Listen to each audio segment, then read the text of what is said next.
gets the better spawn, or at least that's the theory. I thought it's always Viper getting the better map spawn. With that being said, welcome to game number 1 in this best of 7 in between the Mista and the Viper.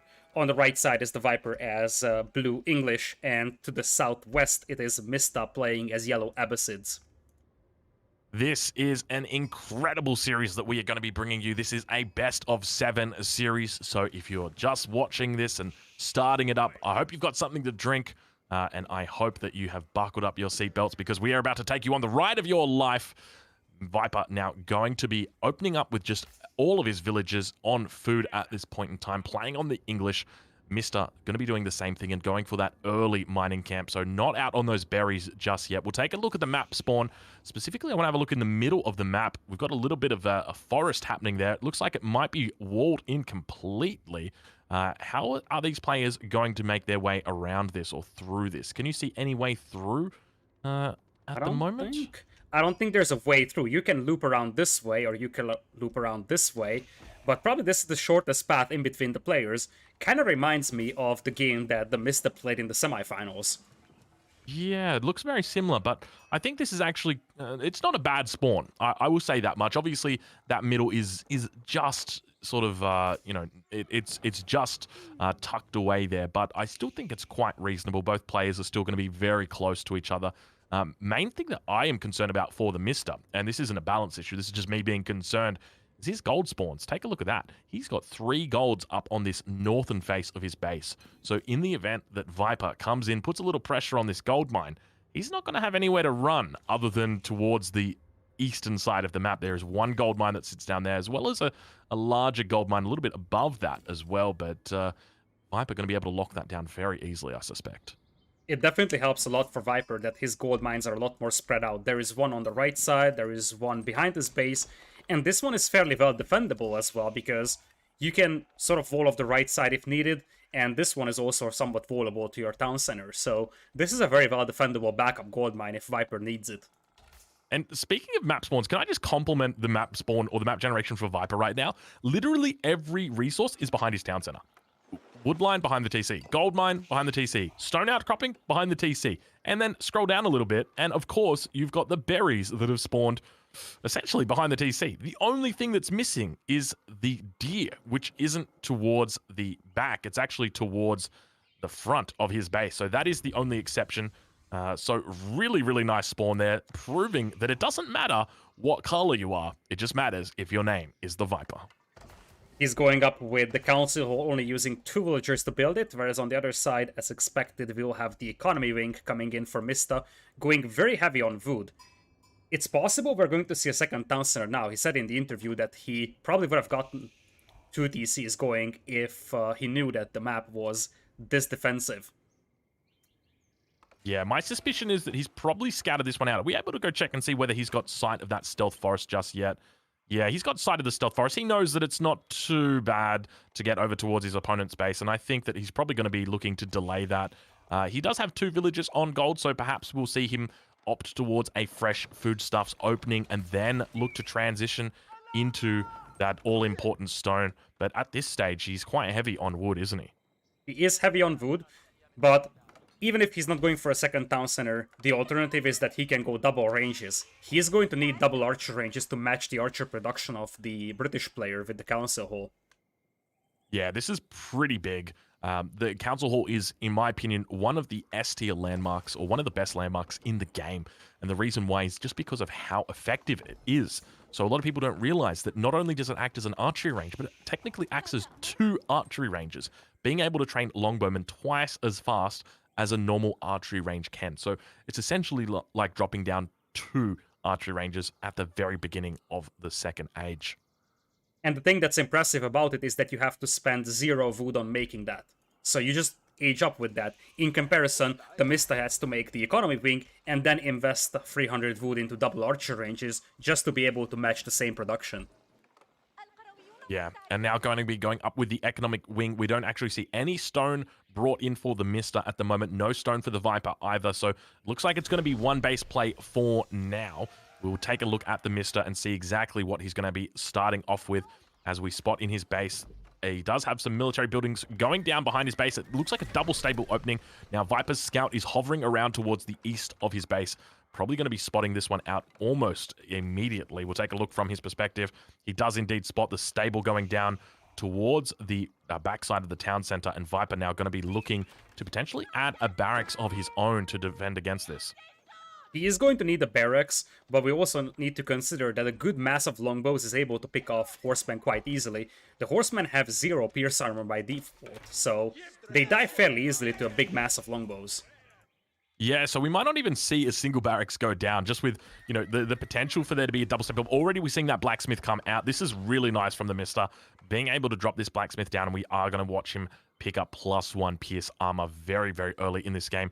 4 longbows already moving out down towards this this mill, and going to be aiming to protect it, provide a little bit of cover, and at the same time look to move out across the map. Keep in mind they are able to access each other's base through this stealth forest.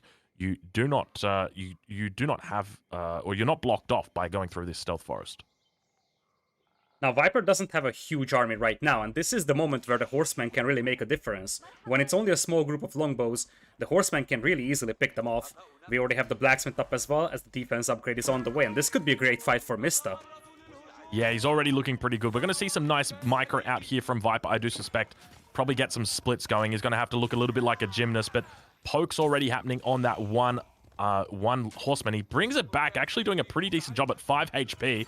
So trying to get it into the mix, and now that second horseman going to be coming out and helping with a little bit of the damage. And Mista very happy that he would have been able to force those units back, not take any idle time. And take a look at this outpost.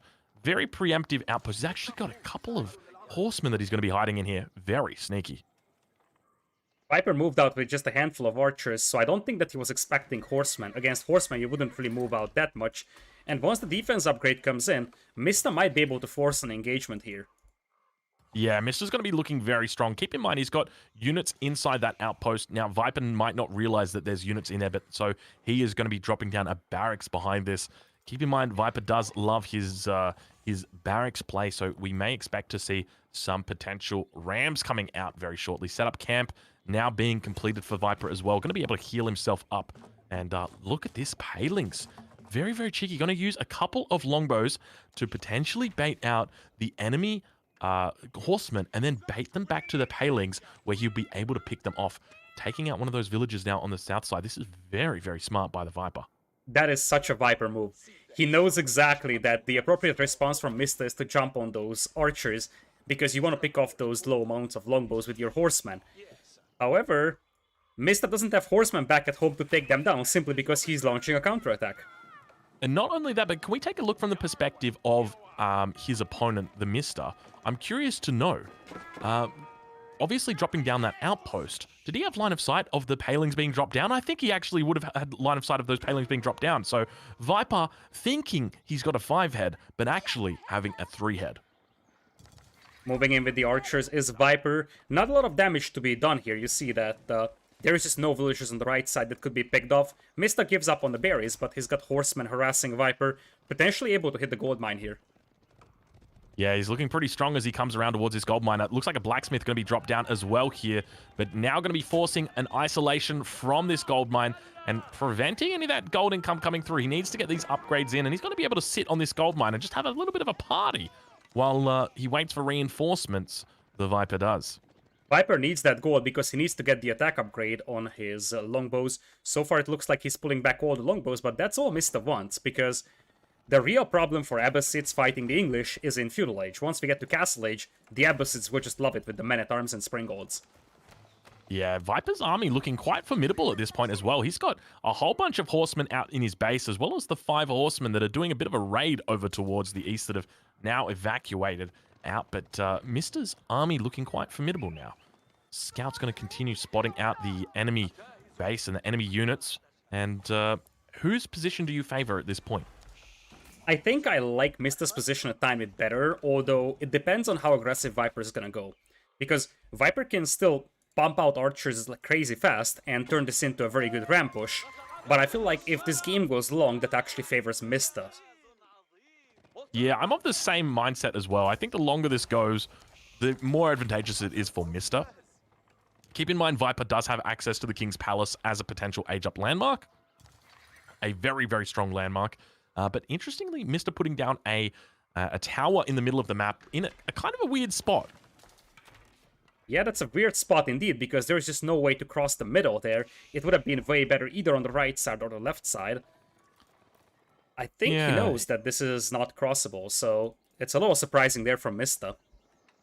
Maybe he's expecting a little bit of a sneaky Viper snake move through that forest. He could expect a slithering of some sort of units coming through. It's actually very quick to go through that forest if you want to. You just got to send out one villager to do it and micro it for about 60 seconds and he'd be straight through. So players can look to do that. It's always a possibility, yes, especially when you're fighting Viper. Plus, of course, the fact that you believe it's closed doesn't guarantee it's closed. We have seen games where you thought it's closed and then suddenly you get killed by a bunch of knights. Yes, games that you actually lose because of that. But now down towards the south of the map, we see a continual expansion by TheMista, moving out with just groups of 5 villagers everywhere, and I do like this from him. So we see 5 villagers up on these berry bushes here above his base. We see 5 villagers moving out towards the middle of the map. And keep in mind, this map is Lipany, so you're going to see extra berry patches. So as the game continues to move forward, Viper's going to need to add farms. Mista isn't going to need to do that because he's very happy collecting these berries. He's got berry bonuses, including the double bonus for berries, which gives him 100% more berries in his berry bushes. And he's also got 25% gather speed on these as well. Viper doesn't have a lot of mobility for his army, so the fact that these villagers are spread out pretty much guarantees that Viper won't be able to deny all berries from his opponent as he's moving in from the right side. Yeah, now we'll have to look and see as to whether the Viper actually spots out this expansion down towards the south. He looks to be moving up around the northern face, and he is going to be spotting out these villagers, managing to get a volley off and taking out the first villager. The remaining villagers are going to manage to make their way out. Mista looking like he's in a pretty solid position, but he is trying to get up to the castle age, and this has come at the wrong time for him. He needs to avoid fighting until he is up to that castle age. But look, he's got quite a decent composition here. If it comes to it, I think he's actually got enough units here to be able to put the Viper down. This is just enough units to scare Viper away. He doesn't want to take the fight, but he can take the fight if he needs to. And as you said, it's all about getting that castle age, and that berry bonus helps him get a decent amount of food in, and he's going to be the first one to click up to castle age by far. Yeah, there's a huge amount of difference between these two players. So he's going to be able to click up to castle age and have a timing window here. And it actually looks like TheMista is sizing up his opponent right now. Viper's got to be careful. TheMista is definitely jostling for a potential counterattack, or not a counterattack, but a little bit of a flank. And Viper, what is he doing right here? Is he trying to bait out his opponent with this smaller force? It's a possibility, but Mista doesn't need to fight this one at all. He can just sit back. It's not like Viper is threatening him at all. But Mista continues to come in. Gonna have a little bit of a collapse here. Viper dropping down the healing circle. Got paling set up on the back line as well. And he needs to be careful because those palings, they're gonna do a lot of damage. Viper definitely happy with his performance here and really using those palings to great effect. So splitting up his army, baiting out those forces from TheMista, and then getting them to come towards those palings. And Mista obviously respecting that and saying, hold on a minute, I don't want to fight around those palings. They're gonna do too much damage to my cavalry. Mista retreating for a time being as he's planning a counterattack. Notice how Viper was hiding his scout in the stealth forest. Helps so much to find those counterattacks and he can react to it immediately. Yeah, Viper doing a great job here, just really keeping an eye on all spots of the map. And you can see that that horseman manages to survive. Having that +1 armor really helped him out in that situation. Now Viper going to be looking pretty decent, but keep in mind his opponent is heading up to the next age. Have we got any sign that Viper is heading up himself? It seems very unlikely. He's going double barracks, and we also have quite a lot of longbows coming out. He's just spending all his food on units. He's added a second TC, Lidakor. Ooh. I don't like this. I don't like this at all. And part of the reason why I don't like this is because as the English, the King's Palace is a second TC. And it's also an age up. And so now you're in a difficult spot where you're committing to the second age. Your enemy's going to be up in the third age. You're going to be fighting downhill, or uphill rather, against your opponent, and be in a very difficult spot. And you can go for that King's Palace to look to age up as well, but then you're going to be on 3 TCs, and if your opponent's sitting on 1 base, that's a window. That is a big window for your opponent to attack you, to kill you. And has he chopped through, or has he just made his way around? Oh, he just made his way around. He's got to be careful. Looks like Mista is not grabbing the upgrades just yet. No veteran horseman, no defense upgrade yet. Looks like he's a little low on resources for that. Instead, he's making mangonels. Oh no, Viper is going to be in tough positions right now, as that was a beautiful Mangonel shot, just cleaning up all those spears on the front line. Mangonel reloading, beginning to move forward as a couple archers move back towards that Springald, and Viper realizes he might be in trouble as he needs to get up to the castle age, and he needs to get up right now. That's a difficult thing to do right now, because he also needs to reinforce his army. If Mista gets those castle age upgrades in, Viper is going to be in a pretty difficult spot. Mista once again going for a couple of camel archers. He went with the Culture Wing again, so that's a little surprising. Did he go with Culture Wing again, did he? He did. That's Culture Wing. Oh my... I don't know why he's gone up now twice with that. I feel like Military Wing is much better in these situations, but we'll have to wait. We'll have to see what he's able to achieve. He's going to be moving in now with the Mangonels and looking to potentially siege down this fortified tower. Take a look at Viper's tower, 2,000 HP on this bad boy. Going to be an extra tanky boy, but he's got to be careful as he moves the Springalds into point-blank range and takes out a villager. And now going to be tanking that tower ever so slowly. A battering ram would help quite a bit here for Mista, but of course he wants to spend all his wood and gold on mangonels, plus of course Springolds. Some Lancers coming in, and that's the real problem that Viper is going to face soon. A wonderful composition at this point from the Viper, or from the Mista rather. Viper now going to be going up with the White Tower. So once again, a player going up with the White Tower. It's rare that we see this landmark coming out. And now that Mangonel going to continue firing down. We do see 4 units inside this. It's just a bunch of spears. Horsemen got to be careful as Viper looks to pick up a couple of units and trade out with them, but not managing to take any of them down.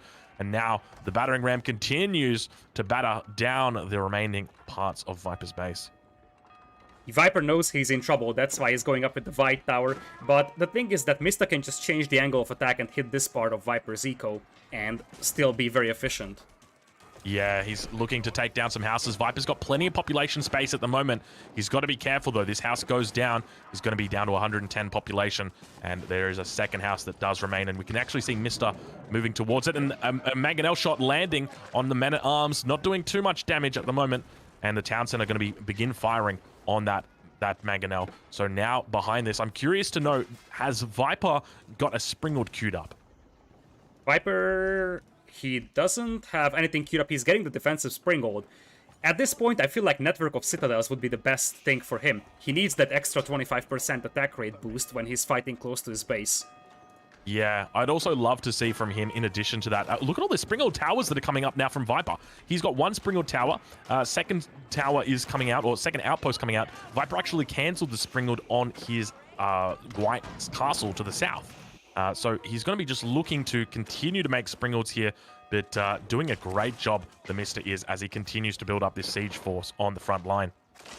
Mista right now at 38 army. Quite a decent amount of Lancers in now with, I believe, the defense upgrade as well. No, he's still missing the +2 defense. He's got +1. Is it going to be enough for him? The enemy does have veteran archers, so it's important to note these guys are going to be putting out a lot of damage, so any armor that you can have is going to help you out. But now Viper probably going to be losing this second town center. I don't think there's any way you can really hold on to this. He's bringing a Springald, and there's only one battering ram that's quite heavily battered. Viper will lose his Springald in the process, though. I think at this point, Viper needs to sacrifice this DC to buy himself some more time. Yeah, this is a tough position for Viper because he didn't go up with that King's Palace. He has only got this as his only expansion. So by losing this, it's going to even up the town center numbers. And we can see the Mangonels just trying to take out those Springald towers over towards the northern part of Viper's base and having quite a bit of trouble with that. Viper is trying to transition into men-at-arms here. We're seeing an increased amount of men-at-arms hitting the field. But those will still struggle against the Lancers here, so I believe Mista's unit composition is still far better. Yeah, Mista's got a lot of different units. We've got horsemen, scouts in there as well, a couple of lancers. We've got archers on the back line that just continue making this siege. Springalds, Mangonels, rams, you name it, he's got it. The only unit he's missing at this point are spears and men-at-arms. Viper's got a lot of longbows though, but he's already forced to mass migrate, so at this point the problem is that his economy is falling apart. Yeah, now Mr. being pop-capped a little bit, but managing to now train it out. And we can see the difference between population between these two players as Mr. continues to come around the back of the base of Viper and really respecting that white tower and forcing himself to stay away from it. That white tower sitting at the front of the base and just making sure that he doesn't go anywhere near it. Going to be coming in for the infrastructure of the Viper at this point and looking to take down those houses.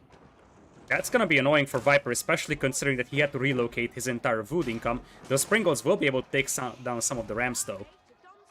Yeah, a couple Springles are going to be able to do or dish out some damage here on the back line. But the main concern that I've got is those Springles coming up now from the TheMista. We see them moving up, managing to get up one shot, it seems like, but managing to actually do a pretty decent job. And Viper, once again, doing a great job with the micro on his Springled. Actually going to be able to take out that Ram. Viper also intercepted quite a lot of reinforcements here with his longbow force. He's looking to turtle this out, but behind this, he has actually fallen behind an eco. It's 57 villagers right now for him. Mista is at 65, and I believe Mista is still one town center. Yeah, so not even adding a second town center. So losing a fair amount of villagers there, as well as obviously losing a second town center for Viper. So he's in a bit of a difficult spot. Now, does Mista, he seems not to be pressing his advantage. He's moving his whole army very slowly. Springald's moving up towards the north, looking to intercept it. They get a couple shots over on towards that Lancer at the north side. And Viper now looking to close in and seal the deal for him. Look how many Lancers are on the front line. I'm a little bit concerned right now for Viper because all of these Lancers are going to be coming straight on top of the archers of his opponent. Is there any way that Viper holds right now? He needs to retreat to the range of the white tower. That's his only chance. His archers are spread out. He could try to deploy the palings, but he's getting pushed back quite relentlessly here. Do we have any technologies that have come through on this white tower? If we got any potential boiling oil that comes out? No, we do not. We don't even have a Springled at this point. The network of castles still not being upgraded to the Citadel's upgrade. And now we see a battering ram going to be going down for these archers on the back line. And Viper falling back to that castle and being able to hold for the moment. But with battering rams come in, that's going to spoil the end for him undoubtedly. The Lancers are still missing the +2 defense, which starts to be a very annoying problem for Mista, because with that, he could easily take this fight without. It's a little bit sketchier. It makes it difficult for Mista. Are we able to take a look and see whether he's got that upgrade coming through? Surely he should realize at any point. There it is, finally coming in. Wedge Rivets going to be giving him that +2 pierce armor and really helping him out. Are we able to take a look from Viper's perspective? Has he got that +2 armor just yet, or +2 attack just yet through his blacksmith? He does not indeed have that. No +2 upgrades for anything, actually. He's actually just getting military academy. Going to look to reduce the train time on all of his military production buildings. Definitely makes sense. But once again, we see a player dropping down a siege workshop when they've got the White Castle, which could very easily be making that Springled instead. So White Castle or White Tower is down here. And then Springled and a second siege workshop coming in. Players just failing to realize that that their White Castle can actually be utilized to construct Springleds. Viper is very, very heavy on stone, so it's possible he wants to stall this game out with another defensive castle in the north and just play a slow game. Mista will see that, and Viper's gonna have to react to this one with his spears. Yeah, a lot of villagers here on the back line. Stone miners as well as gold miners, and going to be chasing them away with the spears. These do look to be upgraded spears, veteran spears, and Viper dropping down TC and giving that information to his enemy as he does it as well.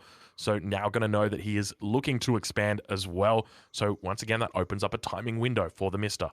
When you drop down a town center, that right there is a significant point of investment because you've literally just invested 700 resources that you can no longer build Springleds with, that you can no longer get the Springled emplacements with, that you can no longer upgrade towers with, and on top of that, you're going to need to invest further resources in villages.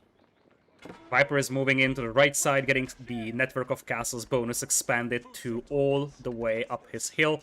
Looks like we might have Mista moving in soon, though, with just a single battering ram for the time being.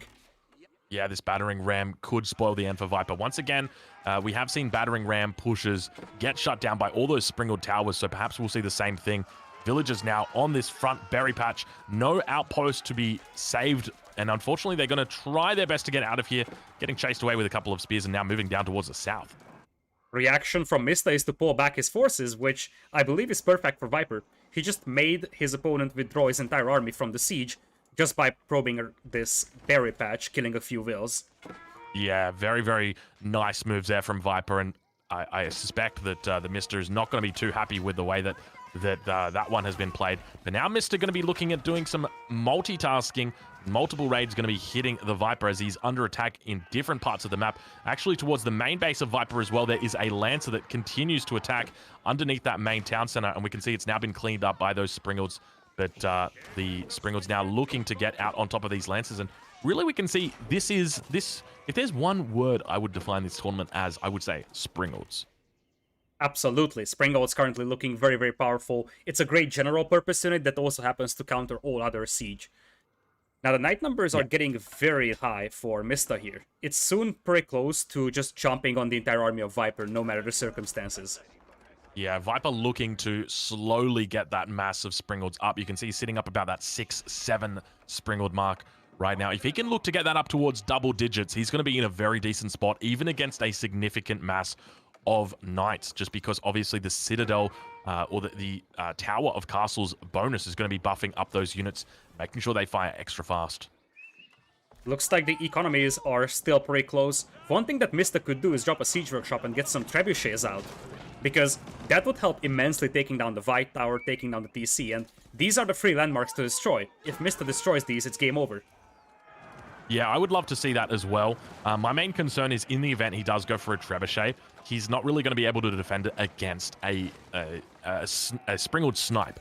So we would need to see maybe even a forward castle come in for him, or a forward keep combined with a trebuchet. That way he'd be able to hold out, because otherwise that trebuchet is just going to get sniped down by those Springalds. You can see the Springald mass really beginning to build for the Viper. And keep in mind, I've said this before, I'll say it again, Springalds really are the anti-air of the land, if that makes sense. So if you can have artillery superiority, you can maintain that over your opponent, and it means they can't make mangonels, it means they can't make bombards, because you maintain that superiority because of your Springald mass. And that's what Viper is looking to achieve right now. We've got 3 mangonels coming out for the Mista, which is enough to one-shot any infantry unit bar the men-at-arms.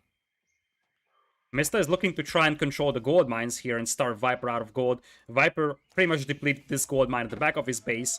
This one is being overseen by the Lancer, and the right side one is also getting depleted. So soon Viper is going to have to make a move to secure some more gold for himself. Yeah, Viper's going to be in a bit of a difficult spot unless he secures that gold. We see the Mista actually camping on both of those gold mines and really looking to shore up his line of sight down here towards the south as well, dropping down another outpost. And veteran upgrade is going to be coming through for Mista. And now we've got ourselves a little castle on the hill. Ed Sheeran taking a notepad out and going to be documenting his experience here with this castle.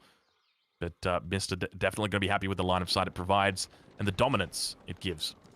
It's a beautiful castle. It also overlooks this sacred site. And speaking of sacred sites, Mista could force Viper to make a move just by starting to control all 3 sacred sites, because it's definitely an option for him.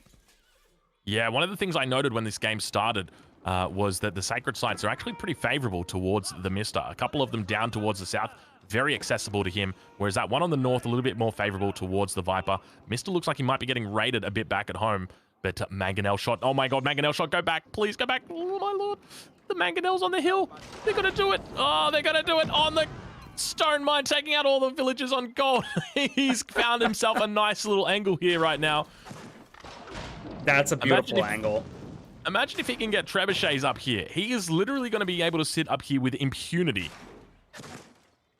Yeah, I think this is the literal definition of the hill advantage that you have over here. Viper will be forced to make a move soon, as he's moving to the left side of all the Springolds. I wonder if he wants to push this side.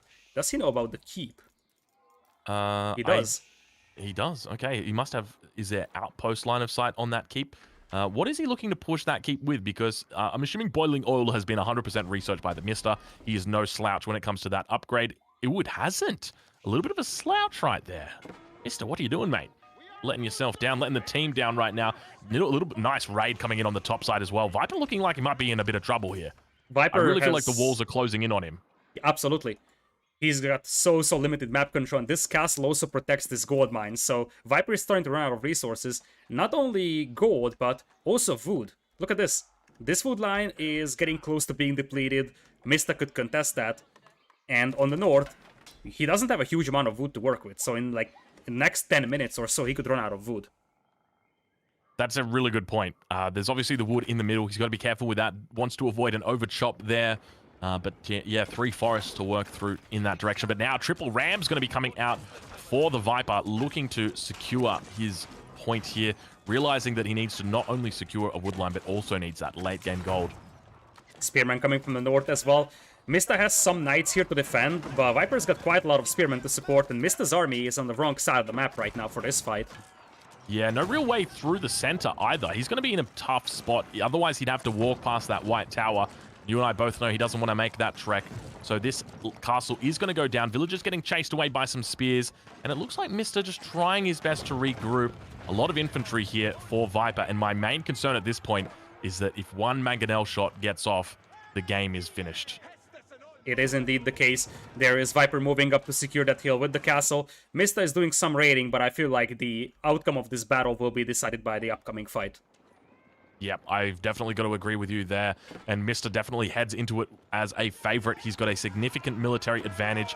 A lot of units begin to fold their way through the stealth forest as they begin to hit the front line. Mangonel shots going off on those spears and looking pretty decent as he's coming in from multiple sides. A huge flank coming in from the north at the same time with a whole bunch of lancers managing to connect. And Viper right now is in disarray as he continues to be chased throughout the game, heading towards that castle. There's remnants of his army that remain, but unfortunately, it looks like it's been completely exhausted as Mangonels now begin firing at those units as well. Mista is looking incredibly strong in this game 1, and I think we might have a little bit of an upset on this game 1. What do you think, Lidicor? Mista is just disintegrating Viper's entire army. Viper dropping to 30 army, but that will just drop even further once Viper has to fight those Lancers. I don't think that Mista lost a significant portion of his army in that fight. That was just a perfect surround using the Knights. Incredible surround, and we did indeed see an overmake of longbows here. We talked about it before the game, we've talked about it early in the game, and we have definitely seen a little bit too many longbows made at this point. And this is so many knights that you can just start running in the range of town centers, just jumping on TCs with your Lancers. You see Mista is even splitting his forces, focusing down villagers, focusing on the town center. I think it's only downhills from now on here for Viper. Has Viper got veteran spearmen? Yeah, they are veteran. He does have the +2 armor as well, but he's got to be careful as this siege force now begins to move up. I love how Mista is moving up all of his forces together. It looks very funny because they just move so slowly, but obviously doing that to keep them safe. Mista now going to be taking out shots on those Springalds, losing one Mangonel as the Mangonel gets a shot off. It looks like it misses those spears, but now we're going to see into the north of the battle that those knights are looking to regroup down here with the main forces. And so many knights here, I think he could probably just take this fight considering the upgrades that he's got. More knights up towards the north and really looking overwhelmed. At this point, it looks like Viper has got less units than his enemy's got knights, and that's never a position you want to be.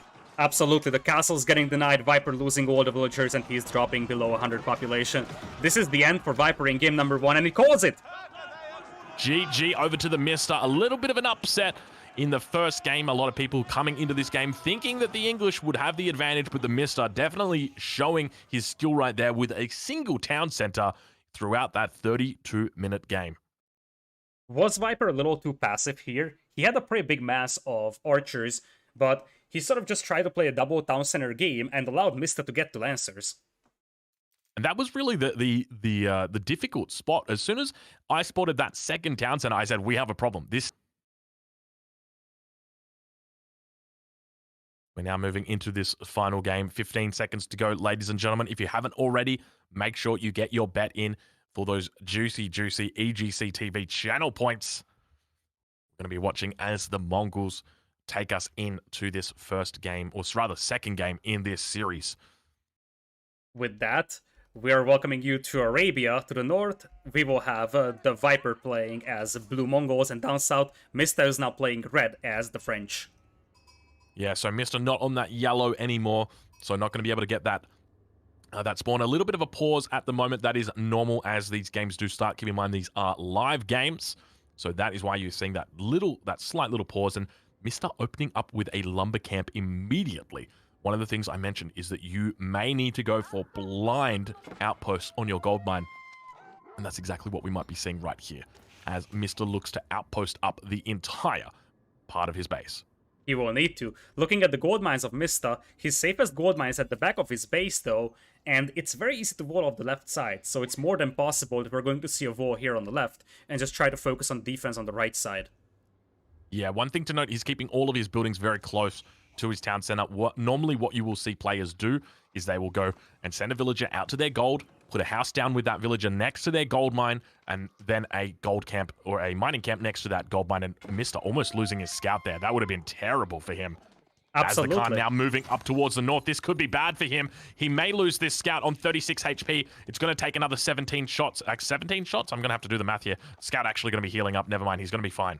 Yeah, it looks like the Khan actually has lower damage output than the healing rate of the scouts, so Mista will get away with that. One more volley from that town center and he loses that scout. It was very, very close to being good game before it even started. Is that a second scout coming out for the Mista? It is indeed the second scout, something that he loves to play with. He's probably going to play the professional scouts build as well here, so he's looking to ferry in some deer from the more distant parts of the map. Yeah, a really smart move from him to be able to do this, because it's going to guarantee that he's got a safe food source against this Mongol player. It means that he's going to be able to avoid berries as well and not have to limit himself. But now we actually spot that barracks coming down. We talked about this earlier, so we may potentially see an early tower coming out here for the Viper. I'm very curious to see what he's looking to exploit here in this early game. One thing that I'm noticing is that Viper is still not on gold, so it looks like he's going to have a pretty long Dark Age here. He's coming in with a couple of spearmen. Is it possible that we're just going to see a full spearman rush to deny that gold mine? I think that's what he's going to try for. And now we actually see exactly what I pointed out. I'm really glad that I got this one. I tell you what, I made a lot of predictions so far today. Not a lot of them have been right, but now we've got that villager that's going to be coming out, looking to place down that tower and take a look in the base of the Mista. We have an outpost coming down on the opposite side of the gold mine. So this is going to be able to defend this gold mine completely. It's going to mean that his opponent, Viper, isn't going to be able to get any guaranteed effect from his enemies, or from his outposts. Viper's game plan is absolutely amazing here, as you pointed out. The problem for him is that his opponent's map is just very suitable for this defense, and I love this palisade wall over here. If he extends it a little bit more to the north, it's pretty much going to prevent Viper from towering that gold mine, and he's going to have a super safe gold at the back. Yeah, are we able to take a look at the perspective of the Mista and just see how much of the map he's uncovered? So he has actually scouted out. Did he scout that barracks from his opponent? Is that why he knows? I think he scouted it out, but it's a spectator bug, so we can't tell for sure. But I very much suspect it, because he had his scout close to the Ovu, so I'm fairly certain he saw the barracks. Yeah. Okay, so Viper's rush getting shut down before it even begins. We see an outpost or a tower coming up, but this is really not going to be effective. Viper does actually spot this wall coming out, so a bit curious that he is going to commit to this rather than look to change his tune. Now here's the deal. That wall is nice, but it's still open on the right side and the spearman can come in, and this gold mine is outside the range of the town center, so if there is no one garrisoned inside this tower, the spearman can deny the entire gold mine. Speaking of denied, we've got a Khan going down, ladies and gentlemen. That is quite early. It did get its movement speed off, but taking a few too many hits in the Mista, really punishing out his opponent there. Wow. Here comes a school of cavalry. Mista accidentally pulled all the lumberjacks as well, but even without them, that is at least 6 villagers. In fact, it's 7 building that school of cavalry. He wants to get up to feudal age really fast here. Yeah, this is a difficult spot for him, and we can see those spears sitting there jostling. But keep in mind, those spears are going to have to deal with this outpost. Viper did scout this outpost, and he said, you know what, I'm still going to try take you out. There is probably a little window that he can look to put this outpost down, but it's a difficult spot because this is coming up very, very quickly.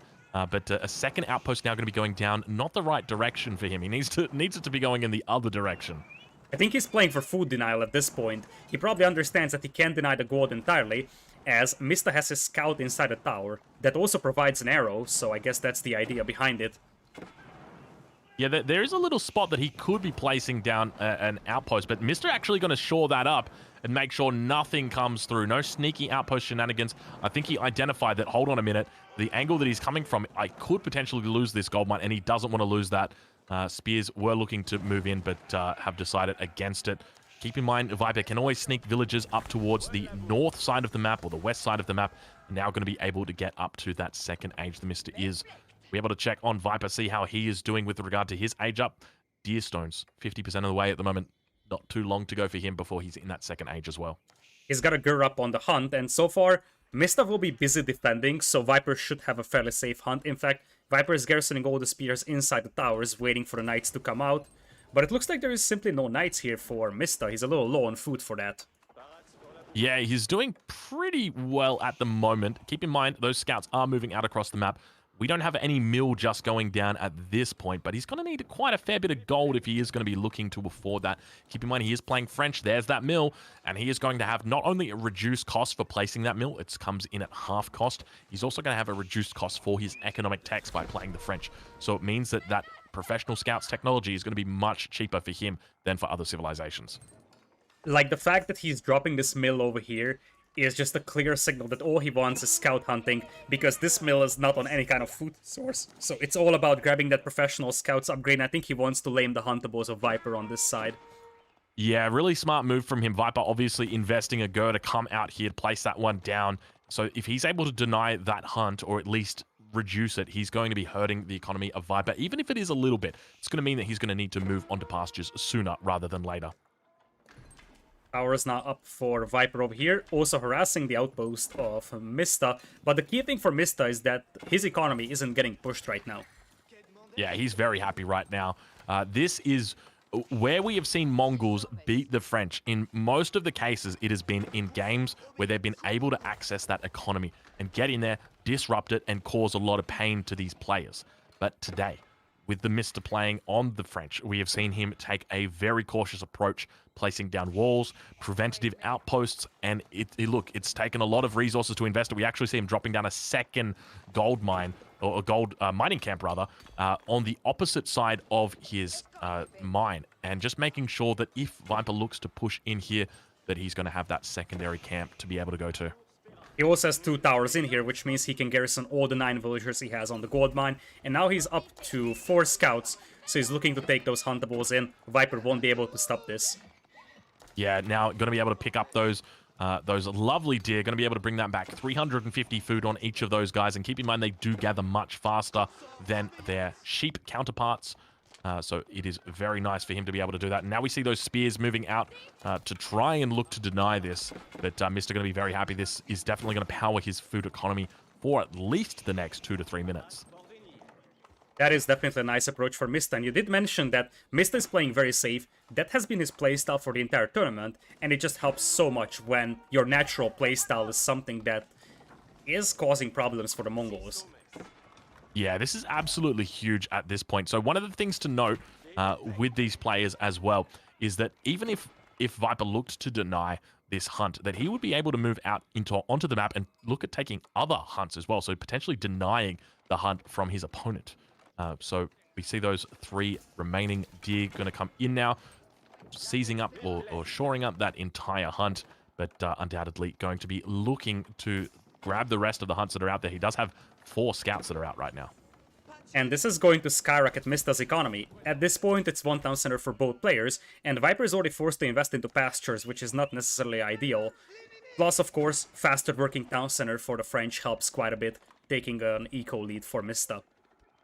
Yeah, that's a massive point. Mr. now going to begin diversifying out into archers here and really securing himself in this mid-game as we transition.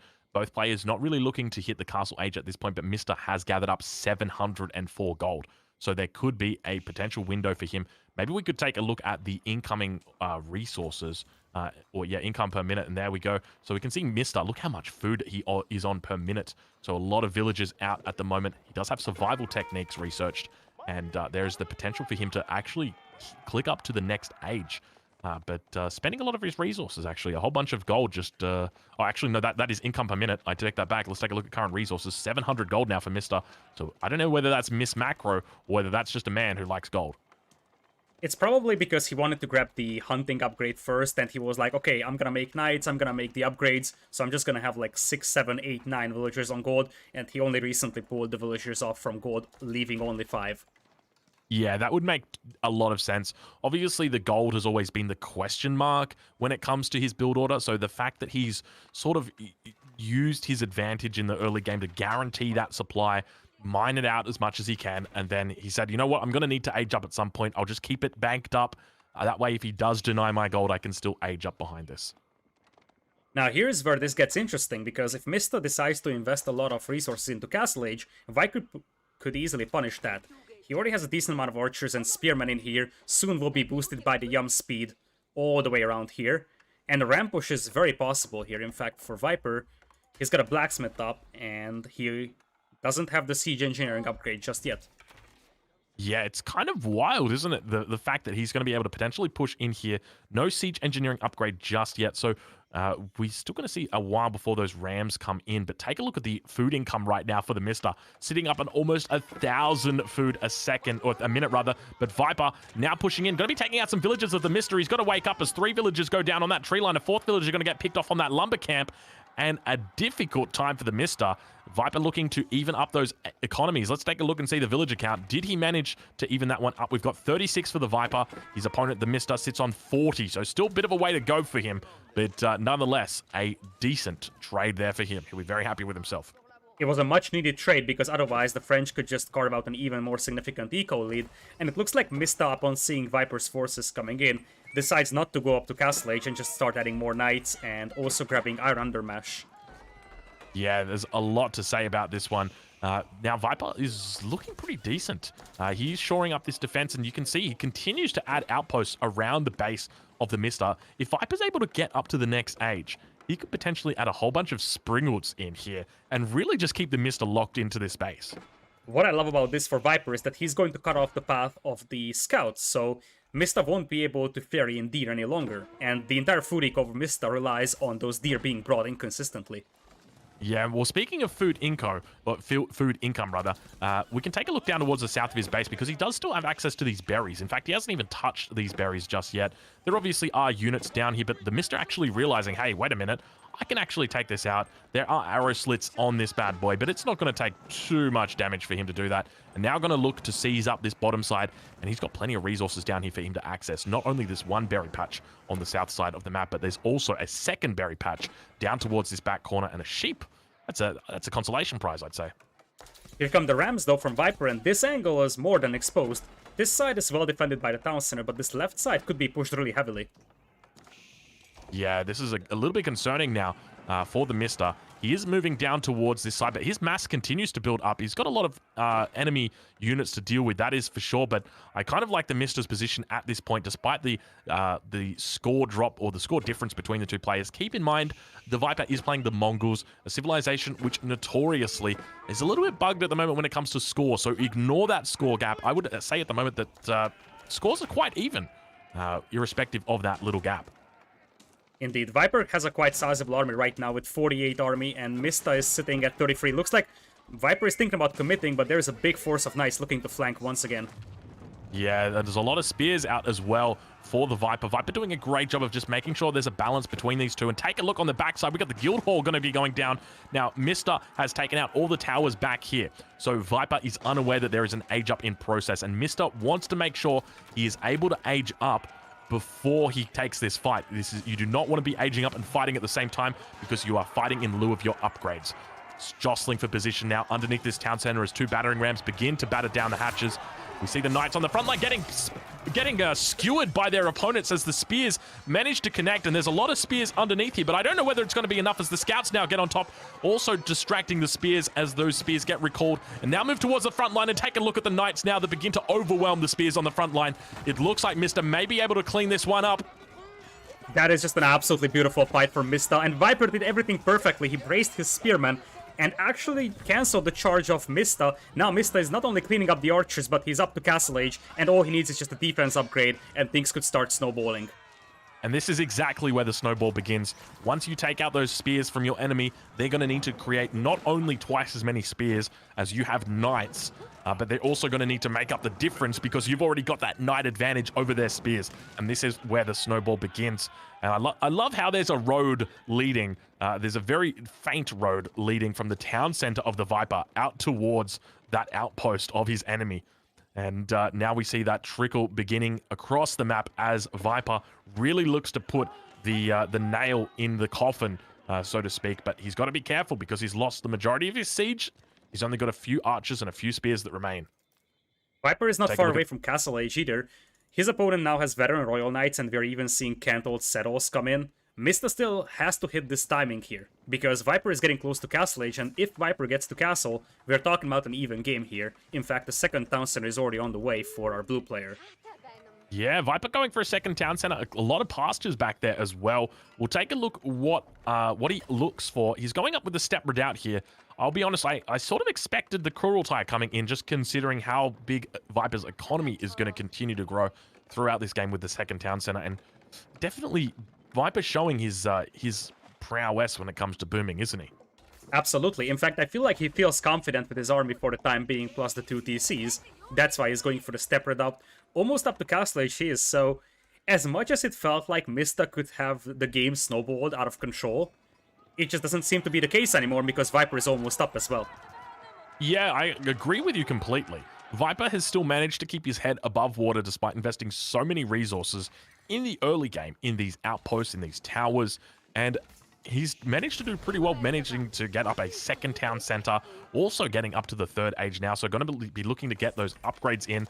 Hopefully he's saved up enough resources for it. We see he's doing a bit of market trading right there, so probably going to be getting that +2 upgrade in. We'll take a look at the blacksmith and see whether we can spot that upgrade coming in.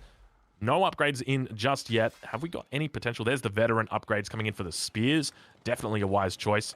And I wouldn't be surprised to see some crossbows getting thrown into the mix here. That should be a legitimate addition for him. For now, he's focusing on the spears, and I think I like the fact that he's adding the veteran upgrade first and not the blacksmith upgrades. He will soon add probably the attack upgrade, just so that his archers will perform slightly better, but it looks like we're not seeing any more crossbows from him.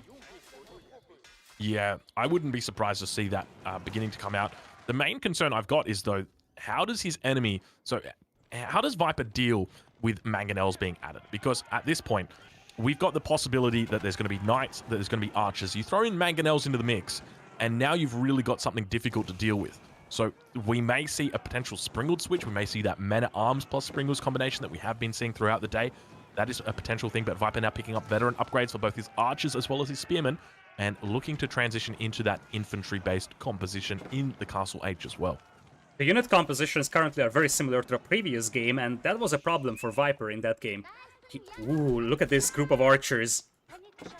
Very, very sneaky, but I think that Viper has spotted that out. Keep in mind the scouts have got a little bit more long range. Yeah, you can see right there. They've got a slightly longer range when it comes to looking into stealth forest, so he might be thinking he's doing a sneaky right now. Mista, once again, demonstrating that his big brain is not so big.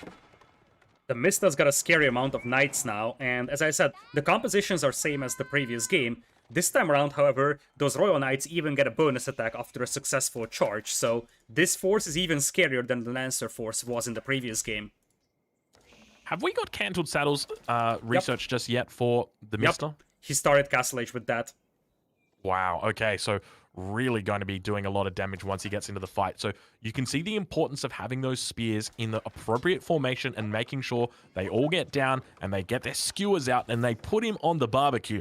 It's really important that he does that, because in the event that those knights come through and they do collect that charge, not only are they going to be getting 13 additional damage for their first 2 hits, but they're also going to be doing a whole bunch of damage on that charge. You get the skewer out and they don't do that damage.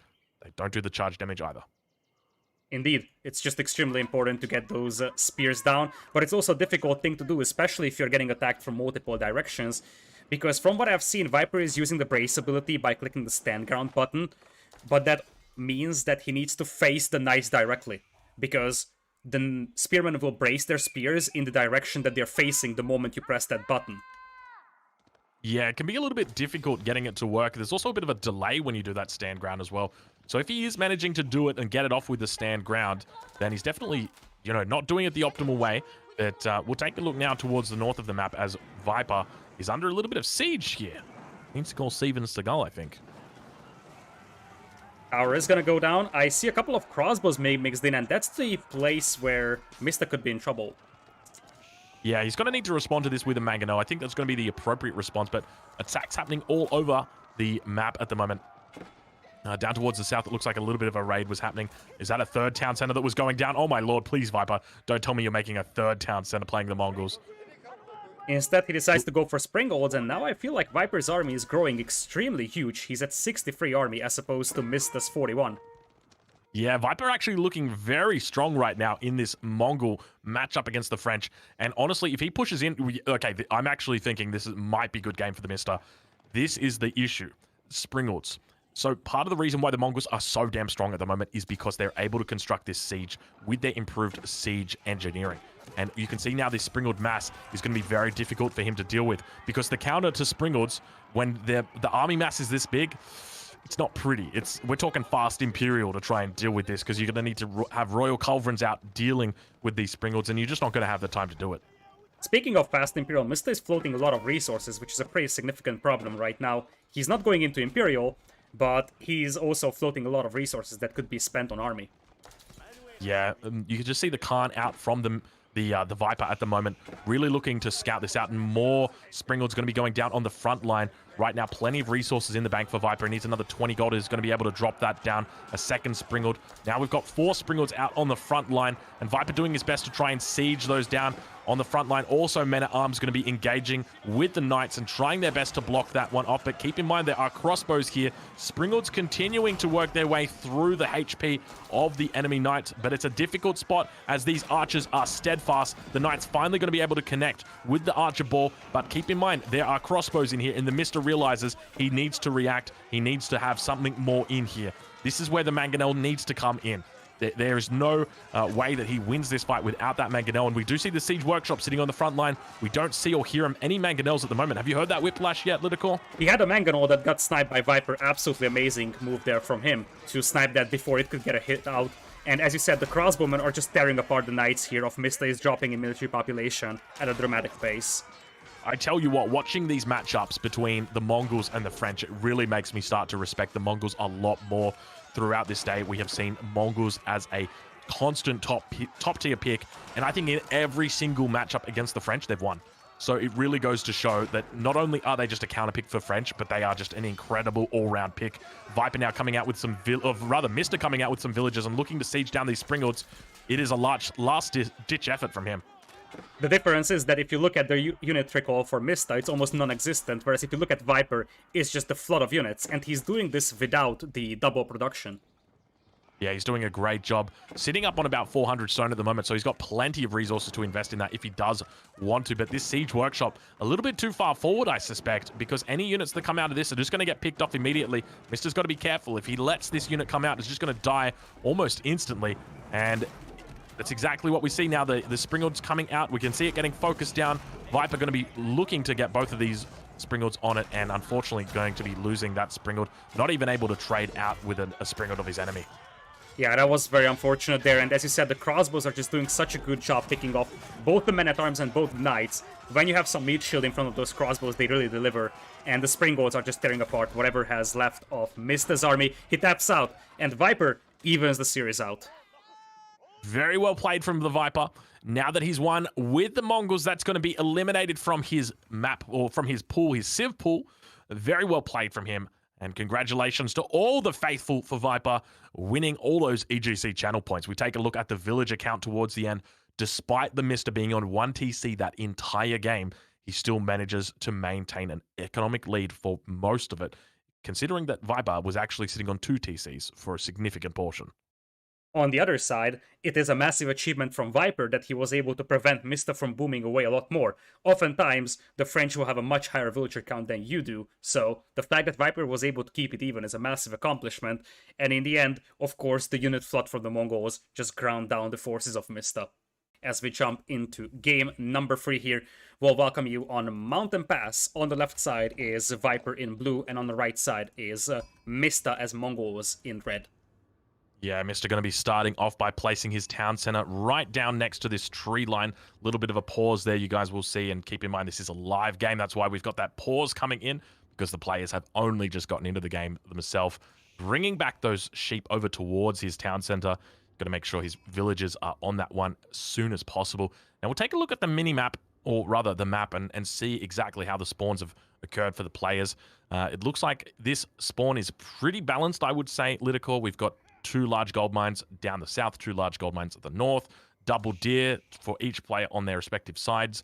boars on both sides, large stone for both players, sacred sites at the north of the map, markets on the opposite sides of the map, but everything is looking very even at the moment. One thing that remains questionable is as to whether we have got any ability to transition through this middle other than the direct middle. So it looks like it's completely closed off from the southern side. The northern side almost looks to be closed off. Take a look at that one. It is there's a forest that is almost blocking that little entrance now. Keep in mind the Mongols don't have access to walls, so he's not going to be able to wall that one off. He's going to be mainly coming through this main choke point, and we already see a stable going down for the Mista. The choke point in the middle is quite wide, so this would be very, very difficult to Viper to wall off. And of course, the Mista can't even wall with the Mongols, pulling the stable close to the Uvu, and we're mostly going to see scouts, I believe, here, try and set that gold mine on fire. Interesting. You reckon scouts? Yeah, scouts would make sense. I agree with scouts, just simply because he is the kind of guy who is going to do... Do we see scouts here? Yeah, it's got to be scouts. It's surely going to be scouts. Scouts, boss champ. Scouts. Okay, here they go. Oh, no, it is scouts. It's scouts. Okay, so scouts are going to work here. Why are they going to work here? Because he is going to be looking to secure his hunt. He's playing up against the English, and he's very cognizant of a potential push that may come through. So probably going to be seeing an early professional scouts. He loves this technology. He gets it in almost every game that he plays, and it's going to be no exception here. I totally agree. Now, we have two civilizations that both benefit from the presence of towers, so whoever gets towers up here in the middle, either for the English player to get the Network of Castles bonus expanded here, or the Mista with the Yam speed, will have a massive advantage when it comes to taking fights around the middle. Yeah, that's really important to note. So it's going to be important for these guys to make sure they extend that creep out there. That's the best way I like to think about it. If you've ever played StarCraft and you've ever played the Zerg, think of those Network of Castle bonuses or the Yam network bonuses just like creep, and you want to extend those out using your what are they called? Creep tumors for the Zerg in StarCraft 2. I can't remember what they're called in StarCraft 1, but the Sunken Colonies, that's the name of those bad boys, and Spore Colonies. But anyway, focusing more on this game, let's talk a little bit about how these players are looking to transition into the second age. We've got the Viper, who's going to be going up with the Council Hall almost certainly. We'll take a look at his base and see that he has dropped it down with one villager, two villagers, three villagers on that at the moment. And it looks like he's just going to be a very happy camper with that. The Mista, on the other hand, yet to drop that down, but going to be looking to transition in the next minute or two, as we see he's now up to almost 200 gold. Viper sticks with two villagers on gold, so it's likely we're either going to see some economy upgrades or potentially a fast blacksmith for him. He's moving on stone, so he's preparing for a long game.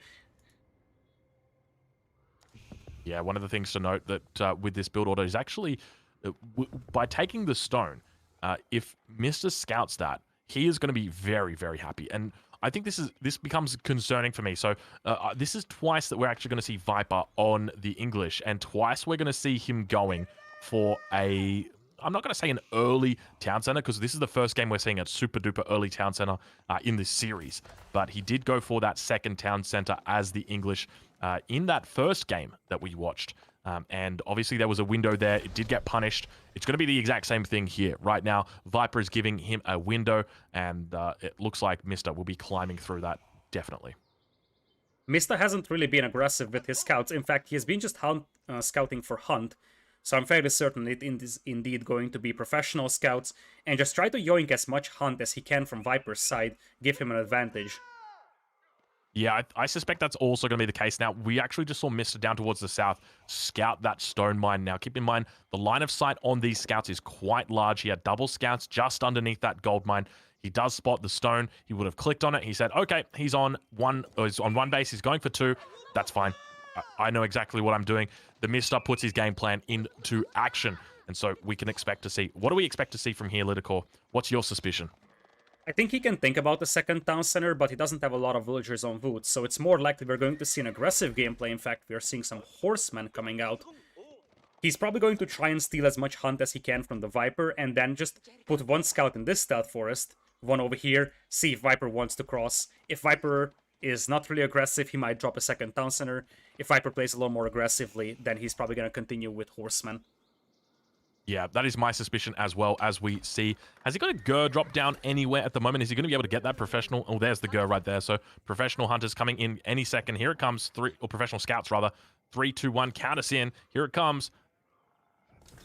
There it is. There it is. Here it comes. There it is. Professional scouts now coming in. And he's going to be ready to yoink this hunt away. Now, my suspicion, he's going to take professional scouts and he's going to go straight up to Castle Age. I don't think we're going to see any more units out of him. We might see a handful of horsemen just to look to take out, any sort of stragglers. But Viper is on 2 TCs and he knows he's got time. So now that we see these longbowmen coming out, I do expect that it's going to be some time before Viper actually makes the decision to push out. Viper is coming out to the second TC close to the hunt, something that Mista could easily yoink. And when you play 2 town centers, you're usually placing your second town center on the hunt simply because the biggest bottleneck you have is food income. So if Mista is able to pick up all that hunt from Viper's base, that's going to cause Viper's problem. Arrow slits now getting completed for the Mista, and this is very curious. Arrow slits, are we able to check exactly what happened with that? It looked like they were researched back here. He's got arrow slits. I'm curious what do you think might happen. I guess maybe just securing this gold source, but very curious that he's gone for arrow slits so early here in the game. Mista is one of those players that loves to prioritize safety as much as possible, so he isn't shying away from investing a lot of resources into just some additional safety. Yeah, one of the things to note is he has upgraded those horsemen now. Professional scouts has come in, so he's going to be looking to clean up all of those deer towards the north. The scout going to spot those returning back, but 5 longbows looking to make their way out. Now, keep in mind there are plenty of horsemen out on the map right now, so we could look to see them push that back, but it looks like they're just going to be heading back towards the center with the Khan, who's sitting safely inside the stealth forest. The horseman gameplay that we are seeing from Mista is actually very similar to what we have seen in the first game, and it worked out nicely against the English. Blacksmith going to be going down now for the Mista. I do suspect he's going to be looking to get up to the Castle Age sooner rather than later, and then potentially look at moving into that improved, what's it called? Improved Siege Engineers. Siege Engineering. Yep. So that's my expectation of what is going to happen in this game. Very similar to his play style that we saw on the game that he played against Marine Lord, the game number 5 on Boulder Bay. I would expect that we're going to see something similar, so he's going to look to age up and then get all of those Springalds out and really just build up a nice Springald mass and dominate his opponent.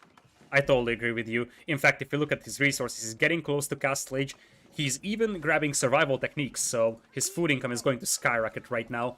Looking at the economies, better gold income from Mista is also a sign that he wants to age up faster than Viper does.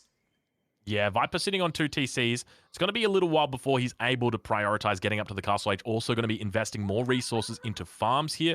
So we see multiple farms going down, 3 farms coming down on this back TC. On his top TC, he's already got farms going down there as well. But looking like they're being placed slightly outside that radius. And yeah, take a look at those little longbows that are just slowly sitting there with their palings out on this northern front, waiting for any cavalry to charge in them. Daring them to charge. Speaking of cavalry, here come the horsemen. Mista is trying to probe around and see if there is any villagers that he can pick off, but he doesn't need to be very aggressive. He's getting very close to Castle Age with those resources.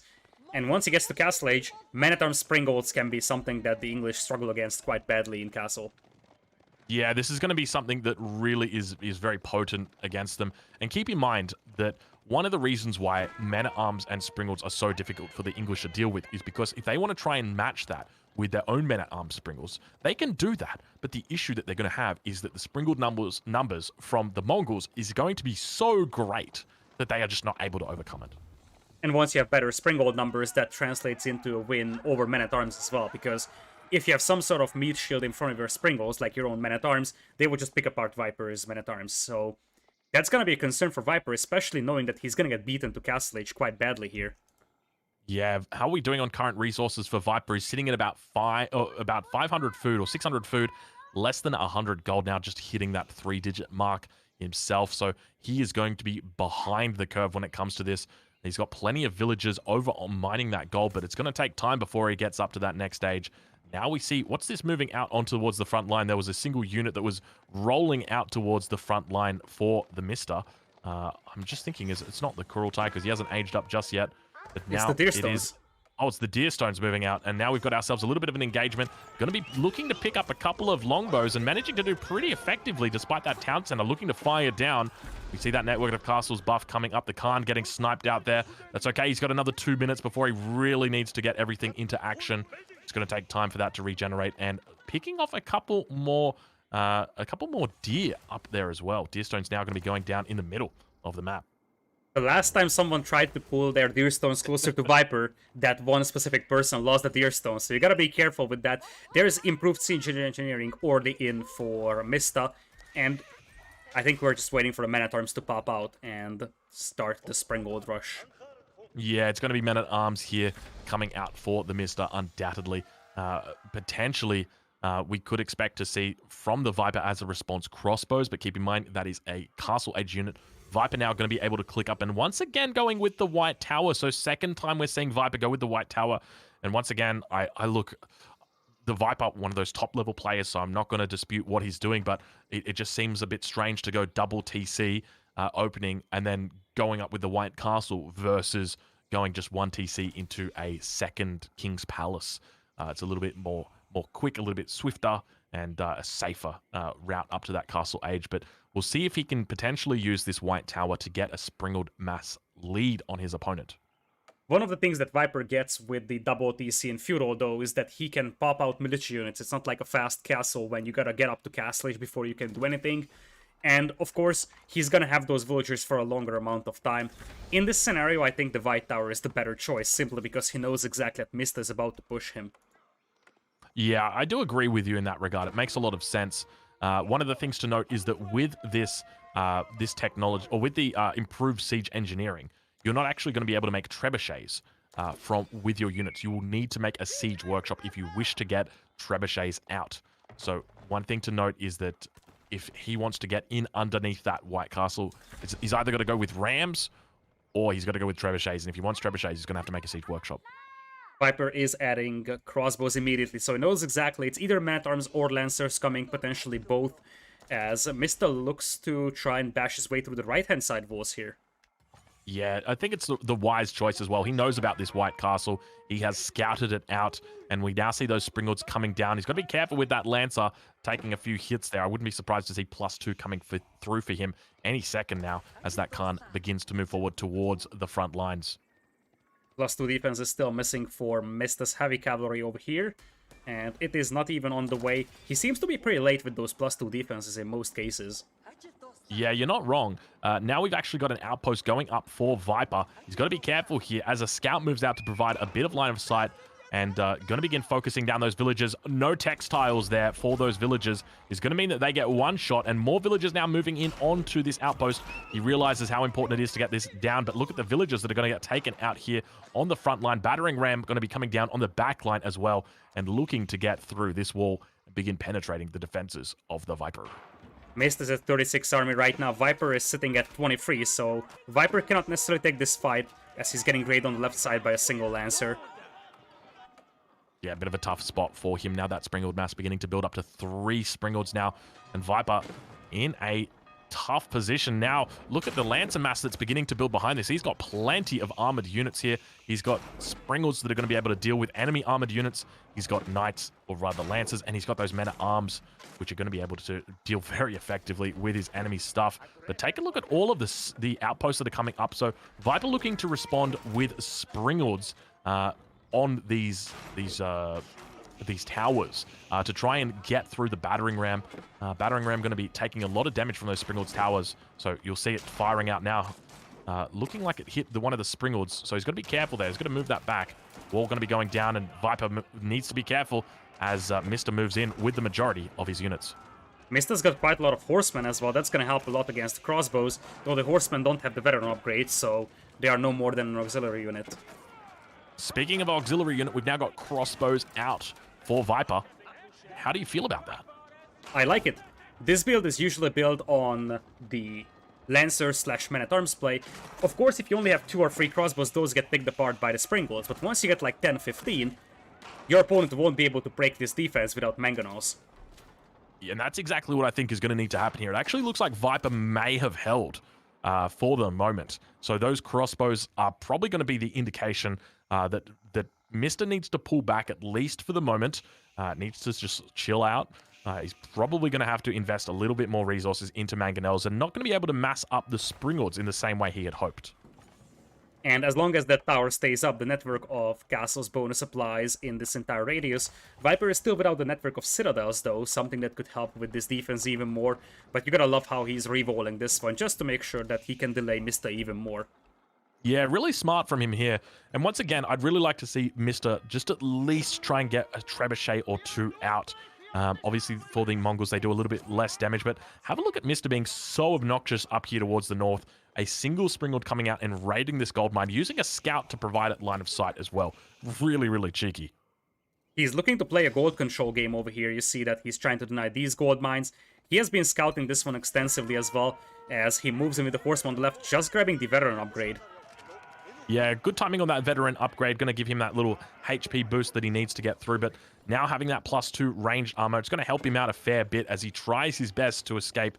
And those units do look very similar to their Lancer counterparts for the Mongols. So really, really nice, nice uniforms. It's interesting because I think Mista could have potentially taken this fight against the crossbows and longbows. He does have the +2 defense, and crossbows struggle quite badly against horsemen. But it looks like he's playing this one safe, just like always. Yeah, a wise choice for him. Now, for anybody looking at those scores and wondering, okay, how is Viper still in this? He's down 1,500 points at this point.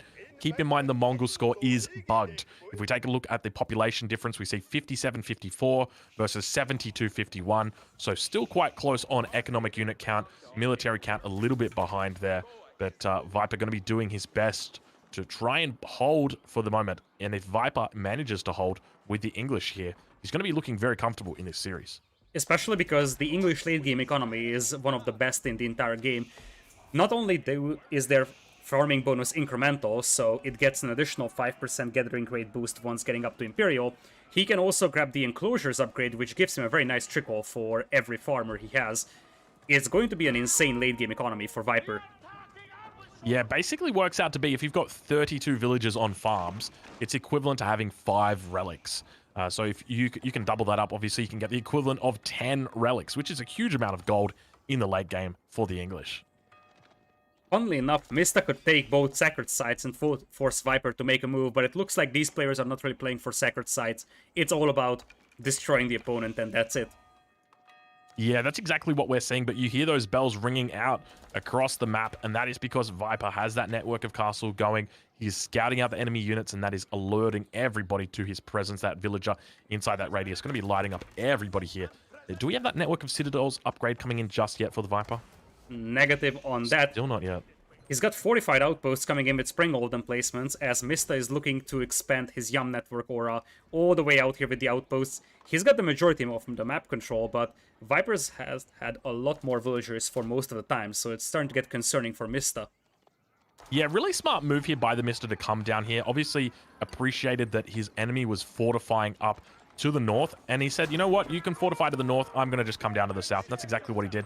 But a huge mass now beginning to build up for the Mista as he looks to come in on his enemy, and so many enemy units going to be out here. We see the men-at-arms on the front line going to be getting buffed up by that aura, which gives out plenty of additional armor, and we see plenty of horsemen also going to be looking to get in onto that back line. Spear's going to be having to deal with these units, and Springald's firing off, villagers evacuating the dance floor as they try their best to stay in the game, and Viper having a difficult time, but getting a pretty fortunate little pocket that he's got up here. He's going to try and hold on, and I think he's going to be okay.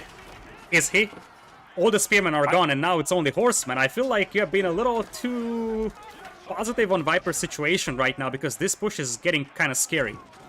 It's tough for Viper to defend, but I think it's even tougher for the Mista to be able to push through that. There's 4 houses there defending, and Viper making a little bit of a mistake right there, losing 2 of his Springalds to the enemy Springalds, and sort of like walking forward. Villagers getting pulled now. 10 villagers moving to push up, and Viper looking to repel these Springalds' attack, and we see the Springalds on the back line also looking to get a couple of cheeky shots in on Viper, on Mista rather, as he pushes away and manages to take out that final Springald. Viper holding strong. This was such a clutch move from Viper, and Mista needed those Springalds to continue pushing this one. The fact that villagers were pulled and they destroyed all those Springalds is massive. Mongols looking in a difficult spot right now. Viper, on the other hand, managing to almost even up the scores. And keep in mind, Mongols have got a bit of a score advantage when it comes to the current patch and the way that it works. That battering ram going to be going down. Did you see Viper doing the fadeaway right there? He fires off the torch with his villagers and then walks away. Cool guys don't look at explosions, ladies and gentlemen. And Viper is definitely a cool guy. Going in on the stone, and oh boy, that's a bit of a trouble for Mista.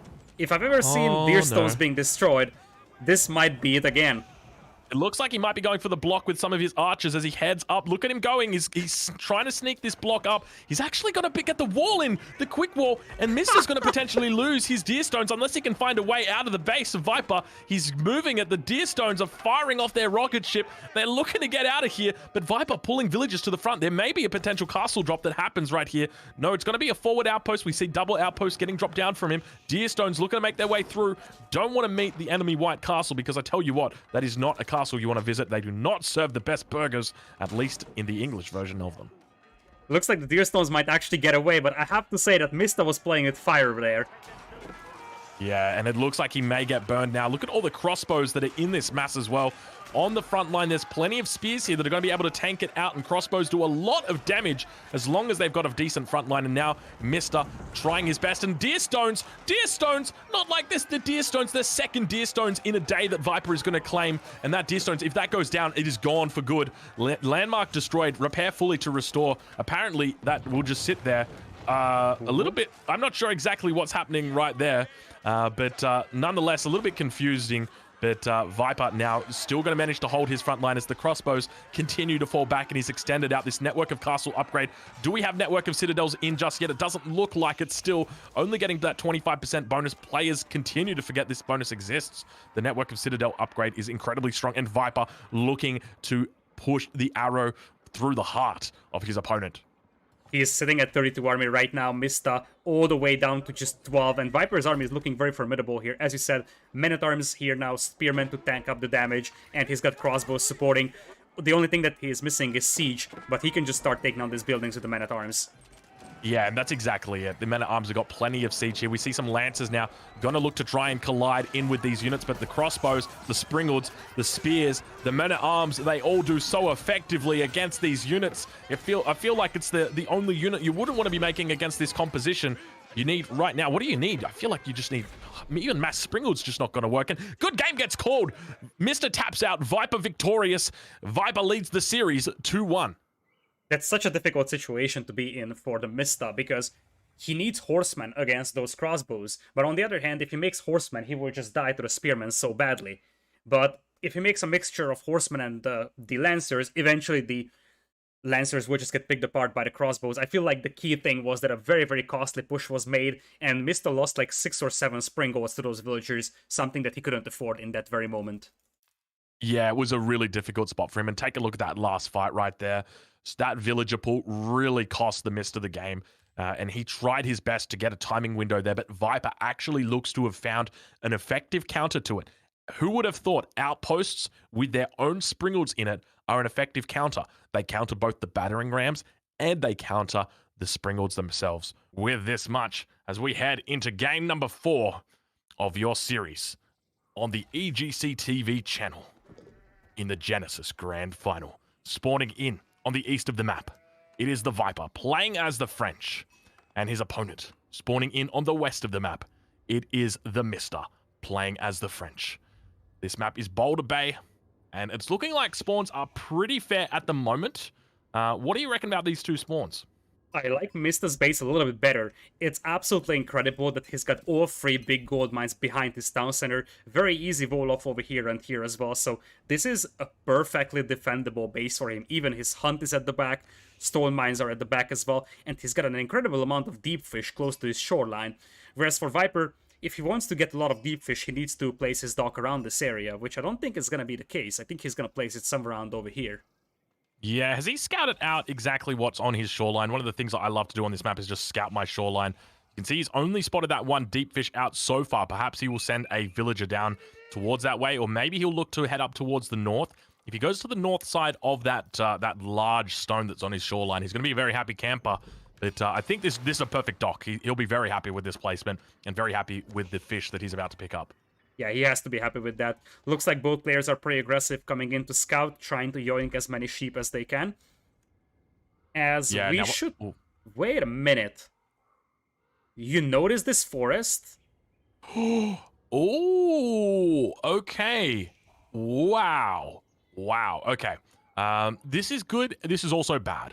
The reason why this is good and bad. So for anybody unfamiliar with what's happening right now, this map gen is, of course, a little bit hokey, a little bit pokey. Two forests connect to make a super forest. That's what happens when two forests love each other. They also combine with a cliff face, which decides that it is going to provide a little bit of further assistance. And we have ourselves a very difficult choke point to get through because the TheMista has only got one way to get through here. But keep in mind, okay, if you've ever watched Age of Empires 2, if you're familiar with Fat Slob, you will know that if there is a will, there is a way. And in between these two forests, there is a small point between them, which may be cut open with just a single villager who is a very healthy lumberjack, probably a male, probably named Sven, and probably a man with a mission. He will need to cut through there because one thing that we haven't talked about yet is that the market is in this corner. So if Mista doesn't chop through here, the only way his traders can get to that corner is by going all the way out here. And I'm fairly certain Viper is going to set up his defenses around this area. Yeah, Viper undoubtedly going to realize this and going to recognize and make sure that he is going to be able to take that to school. I am very curious to see how this game unfolds. This is already shaping up to be an incredible game. Just from, I know that people, they meme a lot about the French mirrors, but personally, I don't actually mind them, especially on Boulder Bay. We really get to have a laugh about that spin to win micro. One of the more underappreciated things that Viper is doing here is getting two villagers out. The idea here is that a scout cannot kill two villagers, but it can kill one. So if Viper went in here, Mista could potentially lose his villager, at least it would be forced back to the TC, whereas Mista wouldn't be able to do the same thing to Viper. Yeah, that's a great point. Now, keep in mind, Viper's actually gone in and stolen a whole bunch of sheep. He's looking very healthy right now, but the majority of his food is going to be coming from those deep sea fish. Throughout this game, it is going to depend, typically, whoever wins the water will win the game, but that's not always the case. We actually saw the TheMista in his earlier game play on Boulder Bay and win despite losing the water. And by the same token, we saw the Viper do the exact same thing. So now we've got the Chamber of Commerce going to be, I was going to say the Chamber of Secrets. Now we have the Chamber of Secrets going down for each player. No, it is the Chamber of Commerce. Tell us a little bit about this landmark, Lytical. So the Chamber of Commerce is basically a market. That's the main function of it early game. And the thing that you're trying to achieve with that is that you have a lot of excess food when hitting Feudal Age. Selling that allows you to get hulks out a little easier because you can just buy a bit of a wood with that. There is also an added benefit because once we get deeper into the game, you get a massive boost to your trade income once you have this building up. So whoever takes control over the water could start the naval trade and have an insane amount of gold income from that. It's interesting to see. Oh yeah, go ahead. No, go ahead. I wanted to hear what you were going to say, sorry. I was just about to say that it's interesting to see that back when we started watching Boulder Bay games in EGC Genesis, most people went up with the School of Cavalry so they can pop out 1 or 2 knights for harassment. And now everybody is going up with the Chamber of Commerce. Yeah, the Chamber of Commerce is definitely one of those landmarks. The sooner you get it, the better. We see Viper about to go up now. He's only got 1 villager on his chamber. Are we able to check in and see who is going to be up first? We've got 4 villagers on here, but Viper might actually, I think probably his opponent's going to squeeze it out. Viper looking a little bit slow with his. Actually, I think Viper might just get it. We're going to take a look at his perspective as he's about to sell 400 food. At least he should. We'll take a look now. Here he goes. Watch his food count as it dwindles down right now. He's not rushing it, actually. It's exactly on the moment. Wow, they're both up at the same time. And Viper not actually selling any of his food. So a little bit of a mistake right there. We'll take a look at the perspective of his opponent, though. Have we got any food? Oh, we've got plenty of food sold from the TheMista. You can see sitting up on 600 gold in that stockpile right now. Indeed. You can tell that the price decreased. Viper just sold the resources. You could see the price drop for a moment. But Mista got the advantage when it comes to selling, so his exchange rate was slightly better. Yes, yes. So one of the things to note is even though you might not think selling food is efficient, what is very efficient, though, is gathering food, especially in the early stages of the game. So a dock only costs 150 wood, a town center 700 resources. So you basically got a town center that costs only 150 wood. On top of that, your fishing boats, they're 60 wood. Compare that to 50 wood for the or 50 food rather for the villager. So it's not a huge difference there. So you've basically got access to an age 1 second town center. And that's why it's incredibly efficient to sell that food, because it's incredibly efficient to gather that food in the first place. It's literally efficient. Oh my god. What are we going to do with you, Lidicor? Jeez Louise. We'll take a look at how these build orders are beginning to shape up now. Viper, going to have a single Hulk out. Going to be training up a second one. Does he have a second dock out? There's the second dock. Now going to be also getting in that additional sales technology. We'll have a look back over at his opponent, TheMista, and see what he's got going on. Second Hulk going to be popping out for him. And do we have double Hulks in training for him, or is he going for additional sales as well? So just going to be the one Hulk. No additional sales at this point for TheMista. He's going in with the just full Hulk play without sales. He has done the same thing against his opponent in the semifinals. If you think about it, the concept is that he's got more fishing ships than his opponent. He's at 9 right now, and Viper is on 7. So it's all about defending those fishing ships with your slow-moving Hulks. And that's exactly what he's going to be doing as he spots those Hulks out towards the north. He's going to be looking to get a little bit of a spin going on here. No harpoons fired off just yet. What just happened there? Did you guys see that? TheMista just looked to be like, you know what? We're going to call this one a treaty. And then the ships from Viper opened fire upon them and slaughtered them all. Maybe it's the mutiny of the sailors. Perhaps it is. They've decided for peace instead of war. Now, there might be an opening here on the right side. I'm not exactly sure if this is traversable, but it's somewhat inconsistent when you see this terrain, so this, in theory, could be open for Viper. Yeah, I've got a sneaking suspicion it's probably not, but take a look at Viper using this little bit of hidden fog over towards the right of the opponent, or TheMista's base, and now Mista getting a little bit of defense going on from multiple angles. He's got to be careful here as there are looming Hulks in multiple angles, and now going to be able to snipe out that fishing boat. Doing a great job there. Going to be dashing its hopes, its dreams, as it sought to get more deep water fish. Viper is using his mobility advantage very nicely over here, and Mista seems like he's just refusing to go for additional sales for the time being. He's even transitioning to shorefish now that his fishing eco is a little more exposed. Yeah, really smart move from him to fall back onto this shorefish. So often people will see that they put down their docks indiscriminately, taking out multiple shorefish when they do it. But the fact that he's left a couple shorefish here really enables him to continue gathering despite being under pressure. Mista starting to mine stone back at home, so we will probably see a second town center. But for now, he's going to have to keep his fishing eco alive. Yeah, one of the things to note is he's got plenty of wood saved up here, so he's going to be able to get out this second town center sooner rather than later. I'd expect to see it going up within the next minute by the same token. Viper on his back line, looking to gather up a lot of gold. So we could potentially see a Castle Age coming out of him, but keep in mind, differences between Castle Age isn't that significant on French water maps. Obviously, you have access to the explosive ships that you're able to get out, but realistically, you've already got access to the Hulk, which is the king of the water, at least until the 4th age. And so as a result, it means that the bonus isn't that big. It isn't that big, and it's just very expensive to start investing into land at this point, so probably both players will focus on water for the time being, which means that Mista could have an advantage if he starts adding additional eco behind this one. Yeah, it's typically something that we see the GL members do, so both Viper and Doubt are somewhat infamous for adding huge amounts of booming. But now a villager going to get picked off here. Unfortunately, that villager somehow manages to escape the attacks of the Viper's large Hulk mass. Take a look. Speaking of mass, have a look at how many boats we've got out now for TheMista. He is on the hunt. He is indeed on the hunt. Now, Mista has additional sails as well, and he's got numbers advantage here. But Viper is coming in with the reinforcements, a fight Mista cannot take. Yeah, there is a significant amount of Hulks coming out for the Viper. 2+1, plus his original 5. He's up to 8. Compare that to the 7 of TheMista, and he realizes that's a fight he cannot take.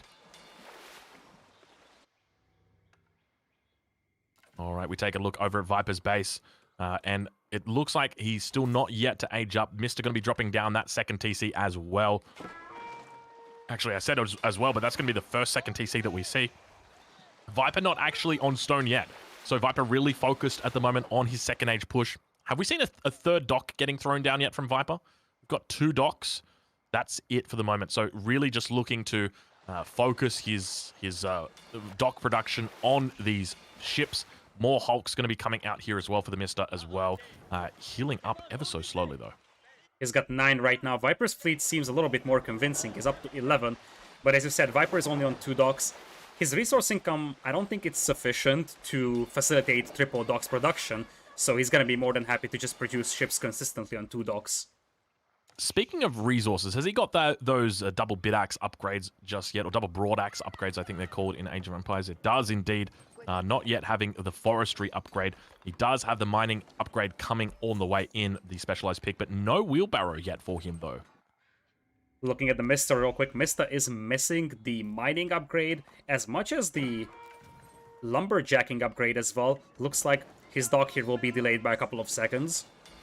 Yeah, very curious that the TheMista would be behind on upgrades. So I'm definitely liking Viper's position here, considering he has got those additional upgrades. It's really going to be helping out, considering how many villagers are actually on those resources. So when you consider there's 25 villagers on wood right now for the TheMista, I think it's a 15% upgrade. So you could consider that the equivalent of like a 5 villager difference there. So that is quite significant. But now going to be heading up to the third age of the Viper, dropping down his guild hall. No real surprise there in a boomy game, and Viper now gathering up stone as well. Looking to potentially drop down that second town center, or looking to potentially get some stone walls up. Speaking of walls, looks like TheMista is moving villagers all the way up here, and he's just trying to wall Viper in. Now, I don't think that he can defend these walls for long, but one thing that he can accomplish is get alerted in case Viper wants to make any kind of land push. Yeah, I will note here that Hulks are going to have an ability to come in and take down these walls, and as long as Viper maintains the Hulk mass, I would expect that that is going to continue. So one thing to note, though, is that as we transition into the third age, we're going to see a number of upgrades coming through for these ships, and we may see a diversification of ships out on the water. So one of the things to note is that the French have access to a unique boat or a unique ship called the Galleus. I hope I'm pronouncing that correctly, because it is French. It's probably Galleus. But it is a cannon ship. So it's a bombard ship. It's got a front-facing cannon. It's got a longer range on it. So you can definitely bring those out, but keep in mind those Hulks do so much damage, considering they have double harpoons. Viper is going for a defense upgrade, but at this point he might lose the dog before the upgrades come in, as his navy is quite mispositioned. That's a disaster for him. There goes the extra defense upgrade. And speaking of extra defense, take a look at the extra ships that have now showed up for his opponent. The TheMista has a significant mass out here. If we double-click those, it's going to indicate the Viper is sitting on how many ships? Viper sitting on 13. TheMista sitting right now on 13 as well, and really looking to chase him down. Keeping in mind that TheMista may have reinforcements joining the battle at any time. We see a 14th one. Navigator Lookout is coming in right now, so he does get that +1 attack. Does he have ballistas on here? What is going on? The way that he's firing here, it looks like he's firing from the back of his ship. But TheMista trying to force him up into the corner and doing a pretty decent job of it. One ship going to be going down for the TheMista. One ship going to be going down for Viper, and he's in a difficult spot now. Do we have any demolition ships coming out just yet for either player?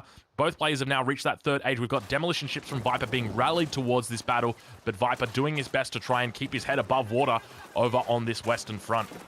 Viper does have the range advantage, but the distance is now so close that TheMista is going to be happy to take this fight, despite the fact that his navy has less upgrades. He's doing a great job of just forcing it back, and we actually see Viper manages to actually seal the deal over there. He manages to get out, doesn't lose all of his units. He was getting pinned back into the corner, but managed to keep a lot of them alive. Viper is down to 1 dock now, so reinforcing that army is going to be much harder. He has lost his armored hull upgrade, and he's now going for a couple of demos. Speaking of demos, oh boy. Oh no. Oh no, this is terrible for the TheMista. This could be a good game right here. This is going to be a good game. If he hits the Q button, and all of the ships take huge damage. 2 of the Hulks going down. He manages to pull back a lot of these Hulks, but it looks like a single demo changes the game. Great pick up there, Lidakor. I can't believe we caught that on camera. Absolutely great pickup there for Viper. He has shown that he loves to use the Stealth Forest to his advantage. If you think back on game number 1, the way he tried to bait the cavalry into his spikes in the Stealth Forest, this time around, this stealth play works out really nicely for him.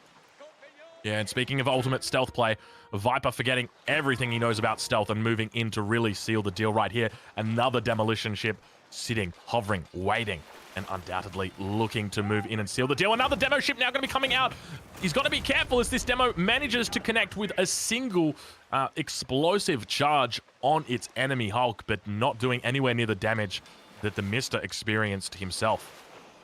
Mista could really use the extra ballista over here, because he's got multiple docks, so he definitely has the capacity to research it, whereas Viper needs to reinforce his navy all day, all night with that single dock. I can't believe that we just saw that. That was an absolutely huge explosive charge out of that demo ship. Looks like he may have over-chopped on the front there, the TheMista, and potentially opened up a bit of a hole in his wall, but obviously going to have plenty of foresight about any potential raids from his enemy with that wall up towards Viper's base. Both players looking pretty close to each other on score, about a 200-point difference at the moment. Can we take a look at the village account and see how those players are doing? 91 villagers for the TheMista. Compare that over to the Viper, who sits on 80.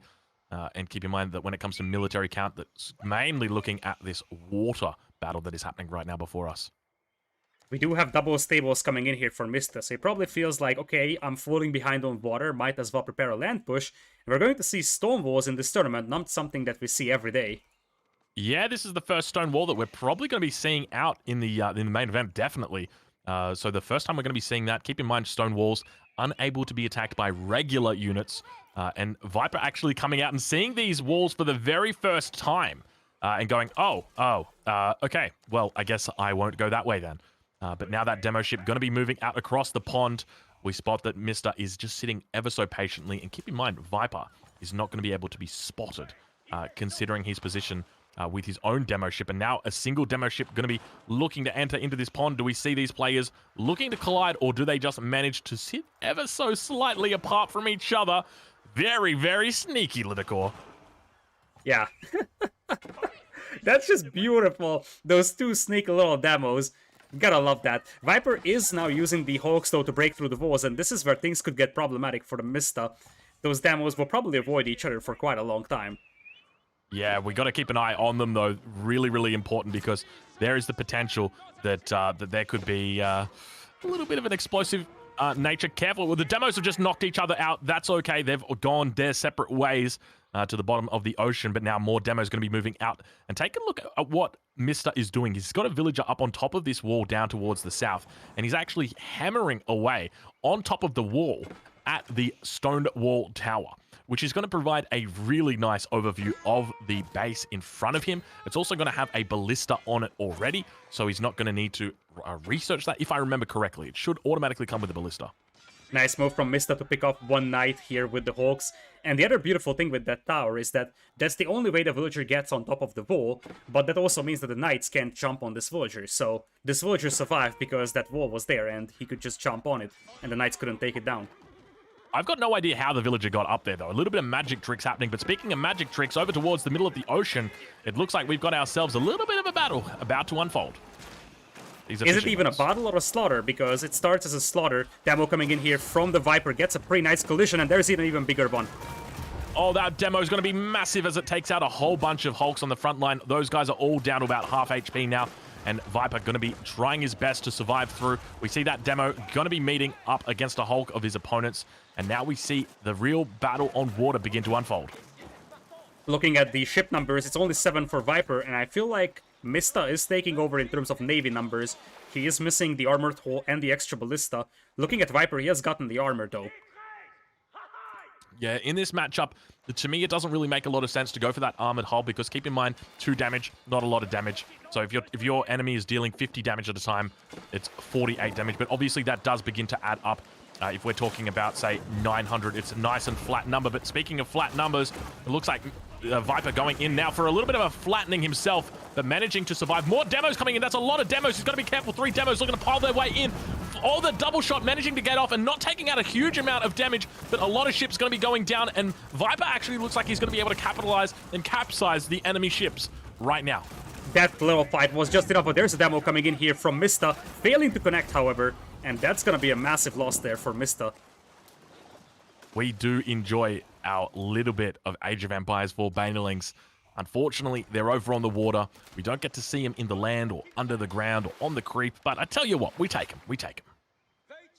Now, since Viper is still playing on only 2 docks, the fact that he could destroy so many ships still just evens out the water, and Viper is going heavier and heavier on demos, makes me feel like he wants to go to land and just say like, okay, let's stop water fighting, shall we? Yeah, I suspect that they're both, you know, getting a little bit, not attritioned over there. I don't know what the correct term is, but Viper actually going to hit the Imperial Age now. So curious which landmark he did go up with, but we do see a bit of a battle about to unfold as demos on demos happen, and Mr. gets an amazing shot right there, landing that huge demo, but by the same token, he gets a demo on the backslide. He's got to be careful. 3 Hulks against 2, and we're back down to the very beginning, baby, because these Hulk numbers are just baby steps. Demo's now going to be coming in and looking to secure more points on these ships, and they managed to get a huge shot, taking it down to 1 Hulk that remains at the 22-minute mark in this game. It kind of feels like that taunt from Age of Empires 2, which is like, you play 2 hours to die like this. That's what the water fight reminds me to, because in the end, everybody just destroyed each other's navy. And that helps Mista quite a bit, because Mista has a serious map control advantage here, already with quite a lot of knights, and he's on the way to Imperial himself. Yeah, you're 100% right with regard to that map control. So in addition to having this weird little wall that he's managed to get up and this stone tower on the front line that continue to springle his way through, he's also got a castle that sits very safely, very snug back behind the gold mines. So if we take a look just down a little bit more to the south, you'll spot that castle out a little bit more. There she is. And we now see those stables being dropped down right next door. Now, we did spot towards the north that Viper looked to be getting in that bombard, which is going to begin moving out and undoubtedly going to begin hitting these buildings. And there she comes. Look at her with her big wheelbase and her large, long cannon. She's doing a great job. And a second one going to be coming out here as well. Now, I'm curious. We actually see the Mista going up to Age 4, and check out that landmark that he's going up with. Yeah, there's the College of Artillery. And he's gonna go Royal Culverins. Gotta love how he's placing his stables close to these keeps, so he's getting the unit discount, as it looks like Mista wants to jump on those cannons while he can. Yeah, trying to get in on there. We don't actually see any boiling oil out from the Viper at this stage. But keep in mind, he has got that wall to get through before he even decides to be bothering to research that. Now we spot out for the Mista as he continues to put on a little bit of aggression towards his opponent. A single Hulk remains for him. Can we see how much HP that Hulk has got? Oh, he's actually got 2. He's got 38 HP on the first Hulk, 1,000 HP on the second Hulk. And it looks like he might actually have a little bit of water control right now, as a third Hulk, I think, has actually made its way towards the shoreline, just down to the south. Nope, that's a demo ship. It's a demo. It's a demo. Could be a big bait. This could be dangerous. Oh, this could be really bad. Oh, Viper's got to be so careful here. For anybody who's seen the Reddit posts, you will know how powerful these demos can be. They have an absolutely huge range on them. Have we got any culverins coming out just yet? We do indeed. A Royal Culverin going to be coming out here for the Mista. And Lidicor, I'm liking the Mista's position more and more, despite him falling behind in score. I also like that position quite a bit. He could start adding naval trade if he wanted to, or also add some cannon ships. So a single Carrack would start leveling down the base of Viper at a very rapid pace. Yeah, that's a great point. We actually see now more of these bombards going to be trying to take their shots at this keep trying to heal through it, but the Culverin going to be a little bit too late to the party as it manages to make its way over. And I think this castle, this keep, is going to go down, and I don't think that there's anything that Mista can do to save it. It's unlikely. The next volley is going to take it off, and look at Viper, he's already moving in the Springolds. He might take down the Culverin before he can even take a shot. Yeah, he needs to get some villagers over there to heal up that Culverin. That Culverin's going to go down. He's got to be careful. That Culverin has gone the way of the Dodo. He's managed to heal up in the meantime.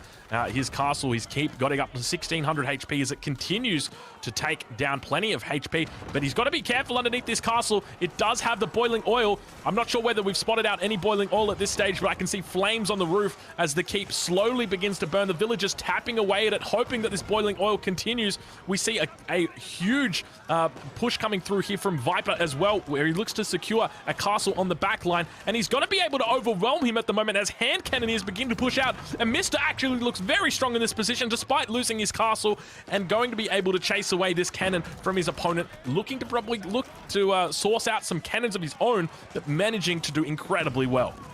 Mista could have even saved that castle if he snipes that cannon a little faster. He bought himself some time by sniping down the first cannon using the Culverin. Now the spearmen come in increasing numbers, and that's gonna push the knights back.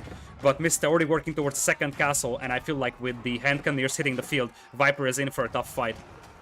Yeah, hand cannoneers are going to be a big oof coming into this late game situation. But one of the things to note is Viper might be in a pretty good spot right now. He's managed to take out multiple culverins. The Springwood's coming out. A bombard does remain. It was healed up, so he is going to be able to push this position. And if the Mista loses this position, he's going to be losing these forward gold mines. Now, keep that in mind. He's got lots of gold back in his base, but he doesn't want to give these up. He never wants to give these up. He never wants to be let down by these gold mines. And his castle is probably going to go down. He probably needs to cancel it. He's got 383 HP, and that castle is going to go down. Not going to get up at all. Looks like he's just missing royal bloodlines from his cavalry, and once that kicks in, the spearman from Viper will no longer crack it. So Viper is spamming spearman right now, but I feel like Mista just needs to regroup, rearrange his army, and then he's going to be good to take this fight. But as you said, this corner is most likely going to be lost here for the Mista. Yeah, this is a big deal. The one thing that was missing for the Mista was a villager pool. What he needed was about 10, 12 villagers up on the front line, healing up his culverins as they were coming into the battle, because they just got sniped off ever so slowly. But it was just a matter of having a couple villagers there would have really sealed the deal. But keep in mind, as Viper moves closer towards his sacred site, that his risk of getting demoed is increased significantly. Meanwhile, Mista tried to chop through this forest over here, although he actually started the wrong side. So definitely there is an idea for him to secure that, as we get some demos moving in from Mista to try and snipe the fish. I think they might just be fishing boats. That's actually fishing boats. They're very similar to demos in their look. Yeah, well, I think all demos should just be on fire. Like, that should just be their aesthetic. They should just be on fire. Everybody on board the demo should be screaming about the fire, like, fire! Fire! I imagine that's the French way to say fire. I don't actually know, but... Here's a Carrack. We got ourselves a Carrack. Spin to win, baby. Spin to win. Carrack is a very expensive vessel, but it's very good against buildings, and it's also pretty decent against attack ships. So Carracks can easily level Viper's docks and can start cleaning up the buildings on the shoreline, harassing the eco. And the bigger thing is, I believe, these little boys, the trade ships. Yes, indeed. I was going to say to you, Liticor, I've got 2 words for you right now. Trade ship. Trade ships are out. Take a look at how many resources these bad boys are going to bring in. Combined with the House of Commerce, or the Chamber of Commerce, 141 gold, 70 wood. How much do these things even cost? We got to check. We got to check. How many trips is it going to take to pay these off? They're 300 wood, 100 gold. So 2 trips and these bad boys are paid off. Yeah, that's insanity. That's insanity. And they will just provide that gold for a long, long time. They're also moving pretty fast, so that turnaround rate is also pretty significant. As the Carrack is getting closer to the shoreline, Springboks can still snipe Carracks, but I feel like this is what Mista has to do, just use that water control, try to play a long game and starve Viper out of gold. Yeah, he's got to be careful. He's actually put his house of artillery, his college of artillery on the front line. So if he's wanting to get Culverin out, he kind of needs to do that now, because it's only a matter of time until this does go down. He has got up a keep on the back line, but it's not going to be anywhere near forward enough to defend this college of artillery. That is indeed the right assumption. Here come the Carracks, though. Now, the Carracks are very exposed to demo ships, just like Hawks are, and Viper is massing those demos. A single volley of demos could easily sink this bad boy. Yeah, it looks like he might be going down, unless he can get defended by his comrade. But it looks like he's going to be going down with very little remaining HP as those blasts do get through. Carrack now doing his best on the north side, but a battle going to be happening down as well towards the south. It looks like there may be a bit of a... No, it's just a wall. Never mind. Yeah, never mind. I saw red dots on the map. I got excited, but it seems that the majority of the action is going to be out on the water for the moment as a monastery goes up. And a sacred site capture may be happening here. It's a possibility. It's going to give you a nice trickle of gold, but you also got to consider that Viper's got multiple relics on his side, and he knows exactly that in a long game, relics can be a difference maker. Yeah, speaking of difference maker, now we've got ourselves a very nice composition out here The Royal Knights combined with the Hand Cannoneers, this is an incredibly potent combo. Going to be effective at taking out anything, and another carrot goes down to a demolition ship. Keep in mind, these demo ships are very effective at dealing with slow, large ships. And the problem with the French is that they don't actually have access to any arrow ships. So it means that they don't have any real way to deal with them, because arrow ships actually get a really decent bonus against their the demo ships. But now 3 demo ships going to be coming in, and one of them going to be taking down that Carrack. So great use of demos there by the Viper and not overusing. It's so weird that the demos are actually not on fire. Some of them are, but these guys, for example, have no flames on them. It makes it pretty difficult to identify in some cases. Looks like Viper is moving in with some more fortified outposts, also looking to take that College of Artillery down slow and steady. Yeah, it's going to be a while for it before it goes down, but behind this, TheMista sitting up on 188 population, and straight away that Hulk just... He's taking one for the team. He's taking one for the team. Demo ship's doing great work there. Now, keep in mind, demos aren't free. They do cost resources, so it's not like he's getting free trades out there as TheMista looks for that economy of his enemy and continues to trade up towards the north. Speaking of up towards the north, take a look. Have we got ourselves a little bit of a drop up there? What is happening right now on... Ooh. Hello. Hello, we've got 8 villagers, and they are very, very happily making themselves a secret little defensive place. Viper does not spot this. Viper is going to be in a little bit of trouble, I suspect, because Mista is playing the long game. I feel like now the fact that Mista has some trade going for him and that this will be a perfect diversion will allow Mista to take a good fight right in here in this battlefield. Like Elite Royal Knights with full upgrades and Hand Cannoneers, they might be able to just destroy everything here anyways, but if Viper is even distracted, then it's even better for Mista.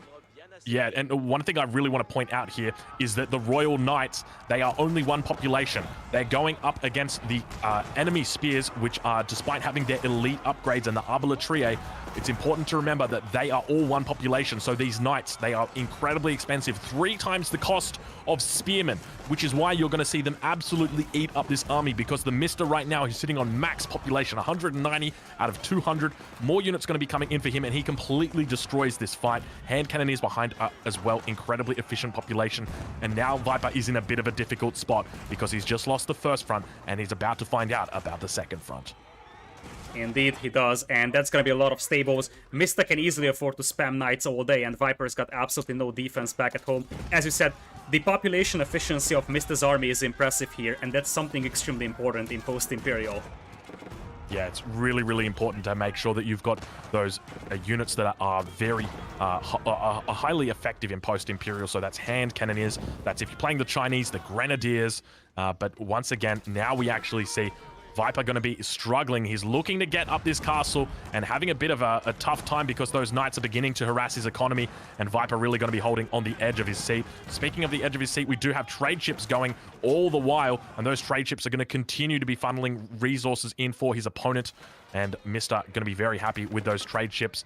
Now, keep in mind, he's actually trading the most inefficient route and still making an absolute killing doing it, as Mista now looks to expand down towards the south of Viper's base. Plenty of influence going on here, and Viper managing to hold on the first front. Second front is where the battle is going to be unfolding, though. We'll take a look inside Viper's base and see what else we've got coming. But now, Viper actually doing a bit of trade himself, using that market that he does have access to, or that trading post that he's got access to try and shore up a little bit more of a defense. But I do expect that we're probably going to see... I don't know. I really don't know. I don't know where I was going with that. It's a difficult spot for both players. Let's just say that much. It's a difficult spot, and now this is a game of attrition. The key thing here is that Mista might be able to hit Viper's trade eco, whereas it's going to be more difficult for Viper. So if Mista chops through here, he can hit that trade, but Mista's going to lose that castle very easily. Yeah, those cannons take it down incredibly quickly. Keep in mind, these cannons don't have to pack up. They can just simply scoot and shoot very, very quick, with those additional siege upgrades as well. And we see that the Mista has now got out some cannons of his own, but he's going to have a difficult time going up against all those spears without any real backup of Hand Cannoneers on the front line with him there. So he's going to have to turn around, and we see those bombards actually turning around and looking to fire off a couple of shots. I don't think they're going to make it all the way down, but I would expect to see a couple of villagers get pulled just to try and save the day as those elite spearmen look to continue moving up the shoreline. A sizable force of Royal Knights now coming in here, and despite the fact that there's a keep here that doesn't have boiling oil or cannon, and from this point on, Mista can push Viper's eco, and Viper cannot do the same to his opponent. Are we able to check the guild hall? I just saw the guild hall there for the Viper. What does it have on at the moment? It's on gold 1680. We are able to look for the guild hall of his opponent. What have we got? We're on gold 580, so both players on gold at this point, realizing that it is the late game, and Viper has probably had his trade exposed now. We can see there's plenty of knights running through the base. The knights are actually tacking away at those traders as they try their best to get in there, but a little bit of a mistake from Viper in not getting that boiling oil. A lot of people don't realize it is not an emplacement, it is a technology research. You get boiling oil and you have got it for every single castle, every single keep. In addition to that, also failing to get the unique French upgrade, which reduces the cost of your stable units and your archery range units even further.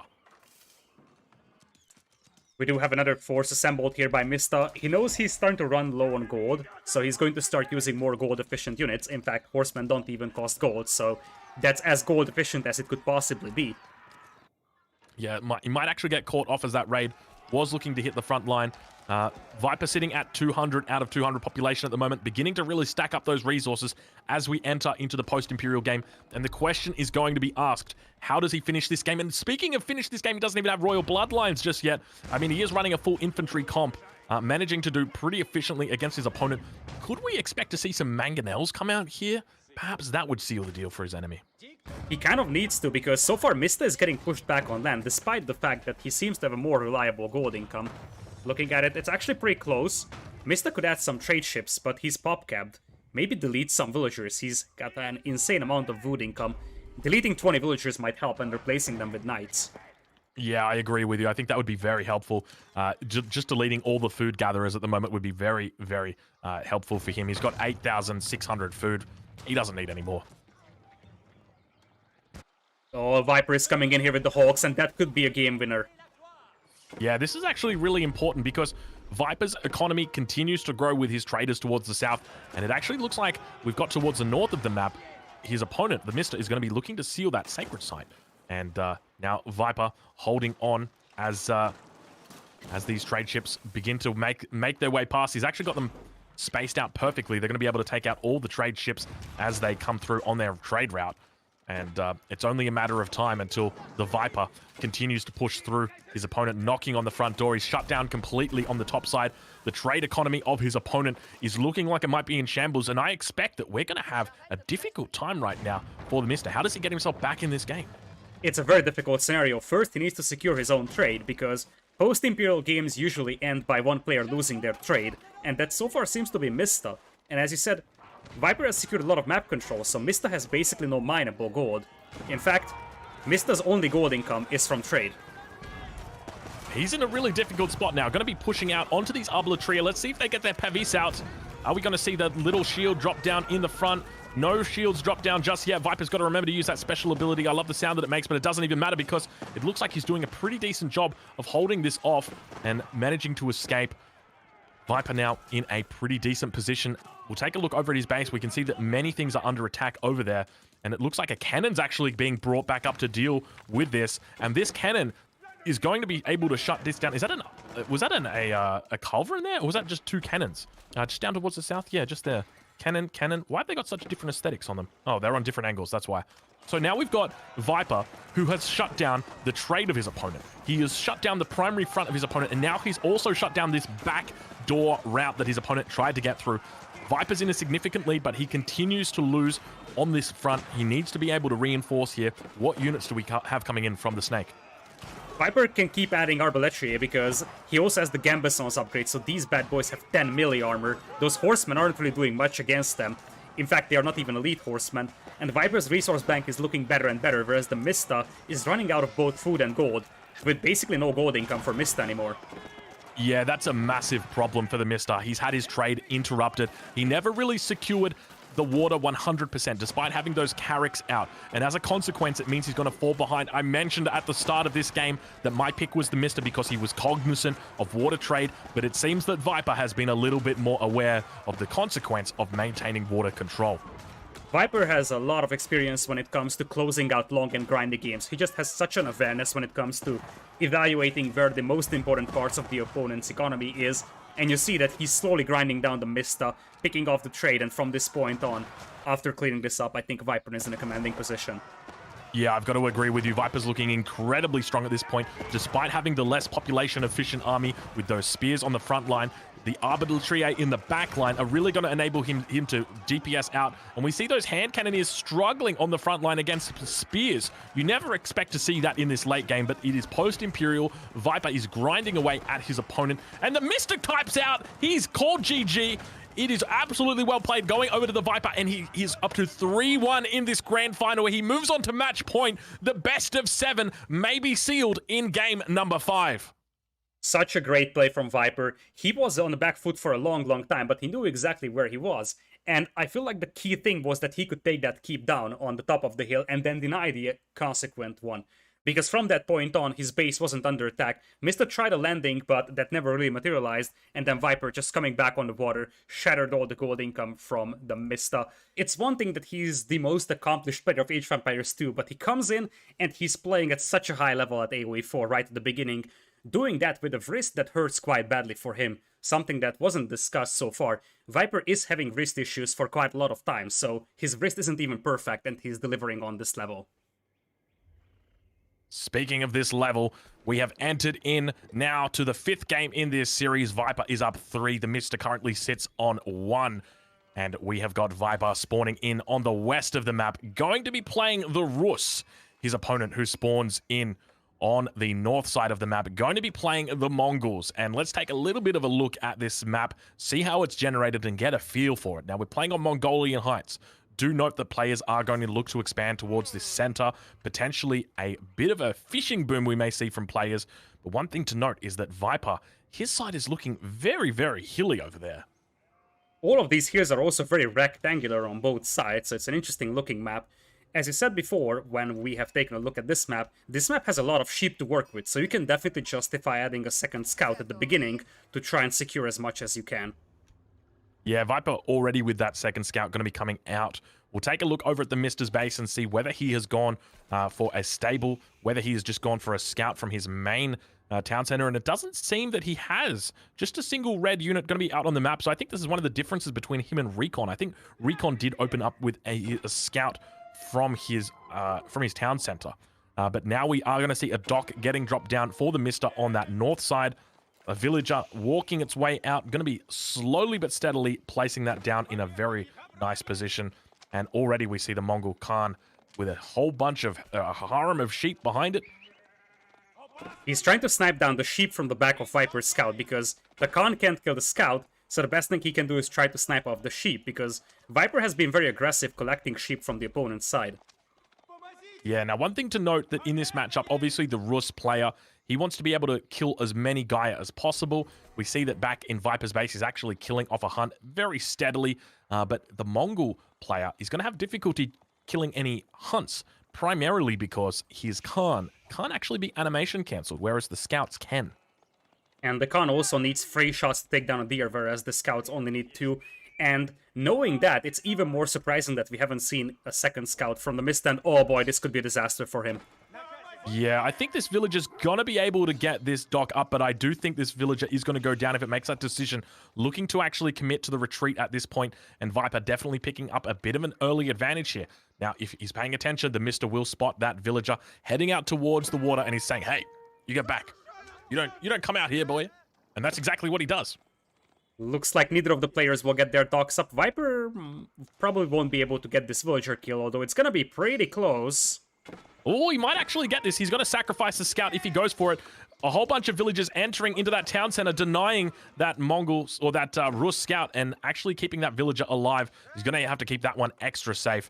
A second villager now going to be going out, and take a look at Viper. He's having a bit of trouble here because Mista has spotted this one out, and Viper already saying, hey, stop it, man. I'm just trying to put down a dock out here. I just want a boom.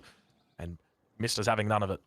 Mista's having none of it. That's such a good map awareness, and we have seen a really efficient use of Khan throughout this entire main event. I think Vortex was the one that used Khan to perfection, but right now Mista is doing an excellent job with it right now, and this Khan is single-handedly denying the docks. Yeah, now one of the things to note is he is going to be able to get a fishing or a dock up rather. Out on this south side, a villager is making its way towards the middle. Now, keep in mind, he doesn't need to keep this dock alive. All he needs... Oh my gosh, you got to be careful with that. That villager is very low. How many shots is it going to take to actually kill that villager? It's going to be 20 more shots, so I don't think that he can stop the dock. But he might be able to snipe the villager on the way back, although there is a spearman. The spearman, it does 9 damage a hit. Oh no, it doesn't do 9 damage. He's going to deny the dock. He denies the dock, and this is exactly what Viper does not want. He doesn't care if that villager dies. He just wants that dock to get up, and the fact that this dock is delayed means he's going to have to send another villager out. He needs to bring that spear back. He needs to make sure that these spears are guarding this dock. He can't let any fishing boats get up for his opponent, and Mr. off to a incredible start here. Absolutely. I would say even a life-saving start, knowing that he is behind by 2 games now. And the thing is that he didn't go for a double spearman at the beginning, so he was just like, okay, I don't have the stone. Viper's making a run for it. He's going to make it. He's going to seal this deal right now. Let's see. He gets it up, and he's looking to evacuate the dance floor as we actually spot that he just looks to commit towards this dock. So he spots the villager. He says, no, I'm not going to fall. I'm not going to take the bait. And now the villager going to move in and look to get a little bit of a repair on the backside here. More spears across the river. He needs to bring a spear down onto this south side of the dock and really secure this one out, as Viper now still yet to click that age up button at this stage. Mista needs to stop those repairs, because at this point Viper just wants to delay the destruction of this dock. He knows exactly he's gonna lose it, and it's a little bit weird from Mista that he's not killing that villager. That would allow him to destroy this dock really fast. It's really curious why he doesn't just move to the... Okay, now he's finally realized... Is he just gonna... Maybe he was just waiting for Viper. You know what? That's actually big brain. That's 900 IQ right there. That's 5 head right there. That is massive. Okay, what he did was he waited. He gave Viper the sense of security that, oh, he's just going to siege it down. He's not going to come after my villager. Viper takes his eyes off that villager for a second, and the Mista goes, yoink. And he puts it in the ground. He buries it. He gets his spears out. He digs a hole, and he puts that villager inside it.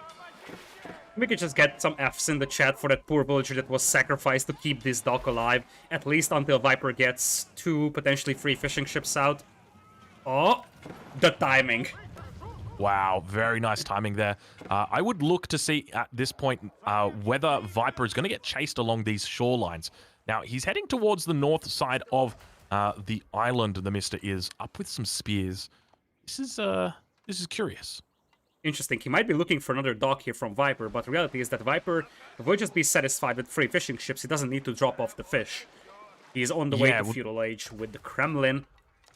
And for anybody wondering why it's so important for Rus to get these fishing boats out, as Lidakor alluded to, they don't actually have a drop-off site. These guys, once they hit 40 fish gathered up, they just deliver it direct deposit. It's like a credit card for fish, essentially. They just magically deposit it back into your deposit or into your inventory, and you don't actually need to return back to your dock. So you can have these bad boys out a million miles away, and they're still going to be gathering up safely for you.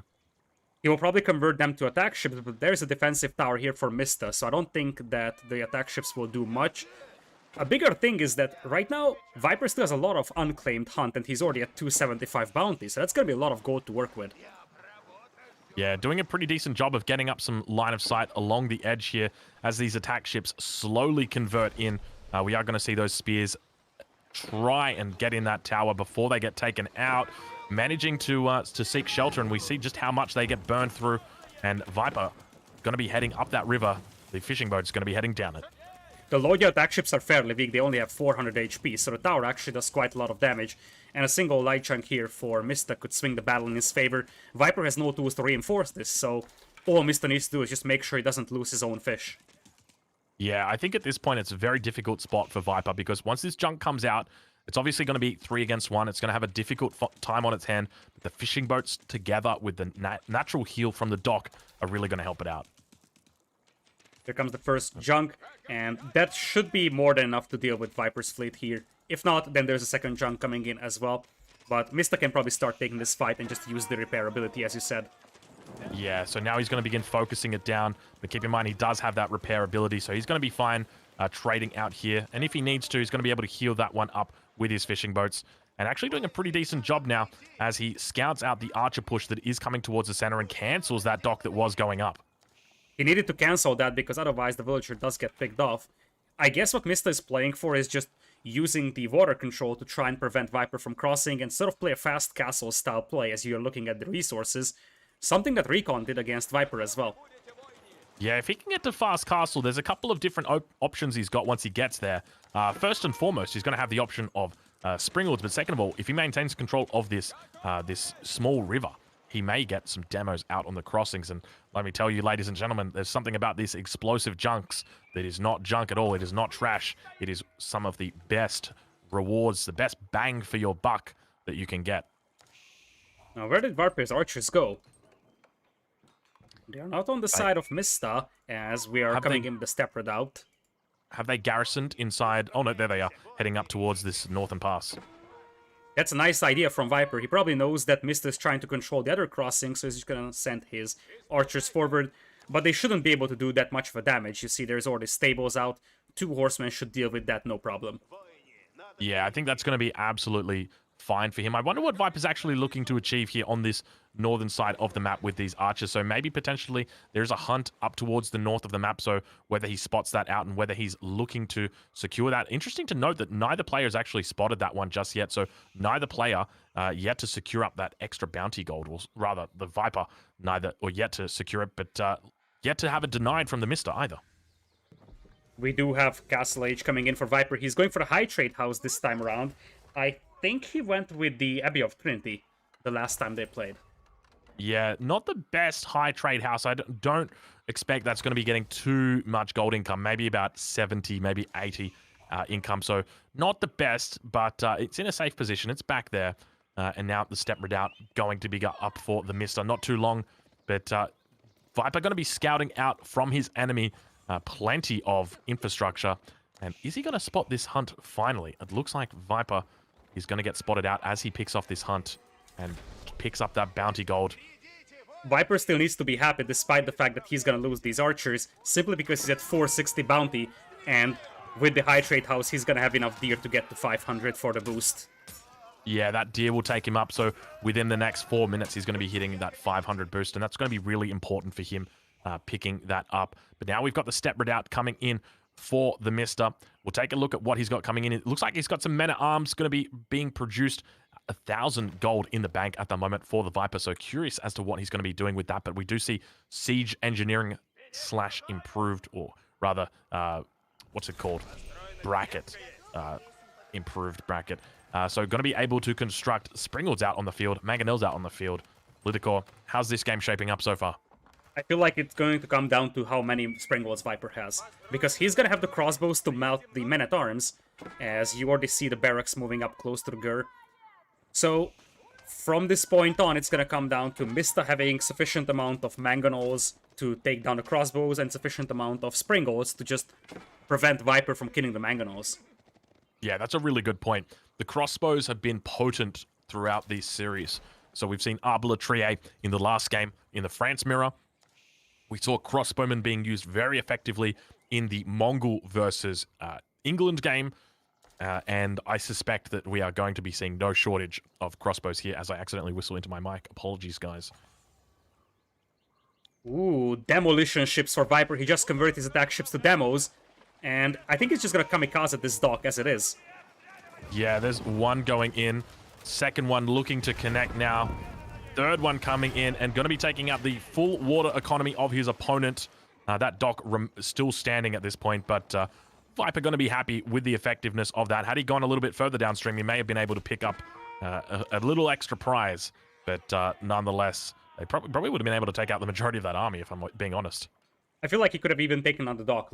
Those Lodya demo ships do a lot of damage, so that would have prevented going for the fishing boats again for Mista. Still, I think he has to be happy. He killed the fishing eco of the opponent. In fact, the explosion was so big that this net just sticks to the fish forever. Yeah, it is a very sticky net. But now Springold's going to be moving in, and Viper in a difficult spot because his economy is now going to begin to be threatened as the Springolds look to take out villages that are on this this woodline, or at least they look like they want to take out villages, but they're looking like they're a little bit hesitant at the moment. There's a bigger deal for Viper. This is the gold mine that he has been using, and if you look at possible alternative gold mines, there is one over here and one over here. Viper will not be able to access gold right now, and he's gonna need those gold mines for the Springolds. Yeah, speaking of gold, some heavy gold units coming out the crossbow, 40 gold on each one of those bad boys. And Viper in a bit of a difficult spot. We were sitting at more than 1,000 gold before. Now he's down to less than 400. And he's going to have a difficult time as we enter into this period because the spring odds are coming out for him. But as you mentioned, it's that shortage of gold that is all important. Now, we have seen in one of the quarterfinals yesterday that mass crossbows actually perform pretty decent against springolds because they are sort of low HP units, you can have a lot of them, and they have a lot of firepower to destroy the springolds with. Yeah, this is a really good point. They have a very high base damage. I think it works out to be about 14 on those bad boys. 13 at the moment, so not too bad. So they get through that armor. Because the springolds, I think, have got 8 armor on them, but you see him actually sniping out villagers here, doing a great job. So yes, 8 armor, so managing to do 5 damage each. So compare that to a normal archer, which is doing, at this point, probably about 8 or 9 damage. It's not going to be pretty. Speaking of not pretty, goodbye, High Trade House. You will be missed. Viper had to relocate his gold income all the way to the left side of the map, as indeed the High Trade House goes down. Viper was able to secure bounty level 3 before that happened, but now he's going to have a tough time getting those springolds out. He's even getting a second siege workshop in. Yeah, and this is exactly it. This is what makes the Mongols so difficult to deal with. Their springolds out on the field are really going to enable them to leverage this bonus that they've got and continue building up an advantage. So just to match this, Viper's going to have to invest 500 wood in double siege facilities. But the problem is, even that isn't going to match it, because when you've got the amount of men-at-arms out on the field that the Mista has got, it's going to mean that he drops down these springolds and he makes them within 5 seconds, 6 seconds, and you're never going to be able to catch up to that. Plus, Mista is the aggressor, which means he's the one forcing Viper off from wood, so Viper's gonna have a tough time even getting the resources he needs for the springolds. Yeah, so now we do see more springolds coming out, about 6 springolds for his opponent, and looking pretty healthy on that 57 villager count. I didn't spot how many villagers Viper's got at this point, but we'll take a look. It is 41, so a 16 villager lead at the moment for the Mista. He's in a strong position right now. Springold's now going to be coming out for his opponent. He's got to be careful. And Viper looking to really try and defend this point, trying his best to hold on as the Springolds move in underneath the range of the Kremlin. You've got to be careful. The Kremlin does have a Springold emplacement on it, ready to fire off. I'm curious what the range is on that bad boy, though. It does have a 9 tiles range, so slightly lower than the range of a standard Springold. Yeah, so surprising, but they are indeed different. So now we are going to make sure that we continue to follow the action as the forces move around the north of the map. An outpost going to be going down, looking to extend that line of sight out. A couple of crossbowmen beginning to move out as well with those springolds. And Viper probably in a bit of a difficult spot, I would say here, Lidicor. He's in a difficult spot because he's got the army to defend, but his eco is not so amazing. It's 44 villagers versus 58 from Mista. So Mista is leveraging this aggressiveness and just building up a much, much better economy than his opponent has, and that's going to start snowballing the game at some point.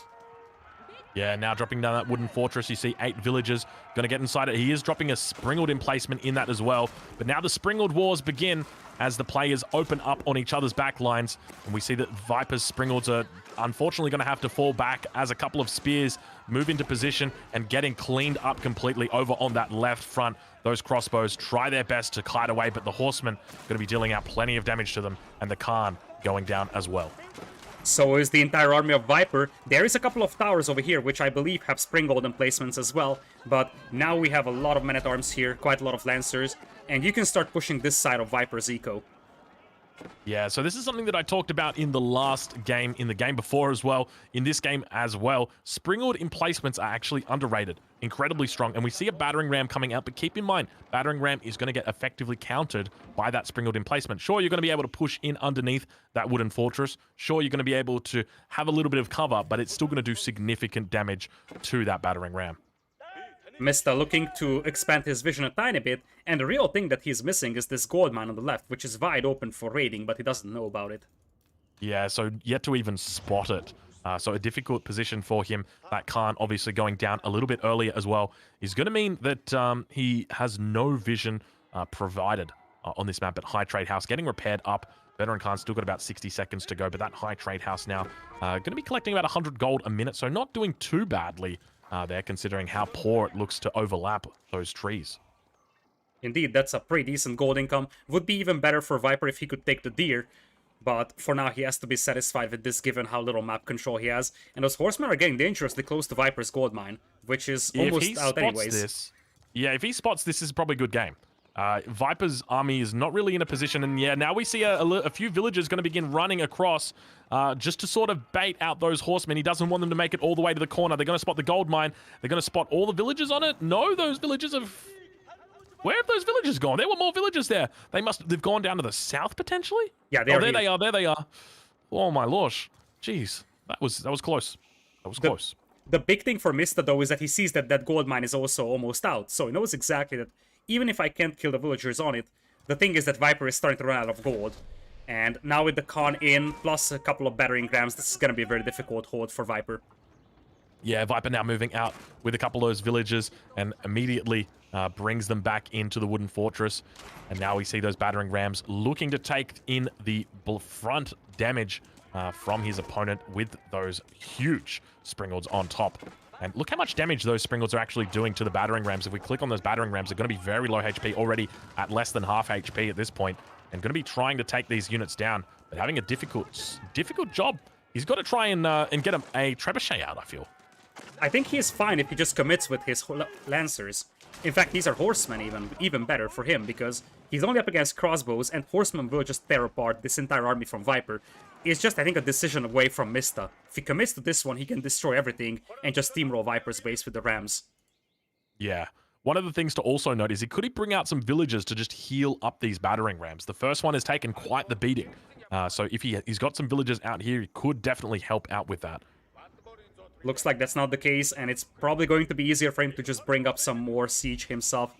Looks like the deer stones are moving all the way up here, so he's preparing for a final assault against Viper's base.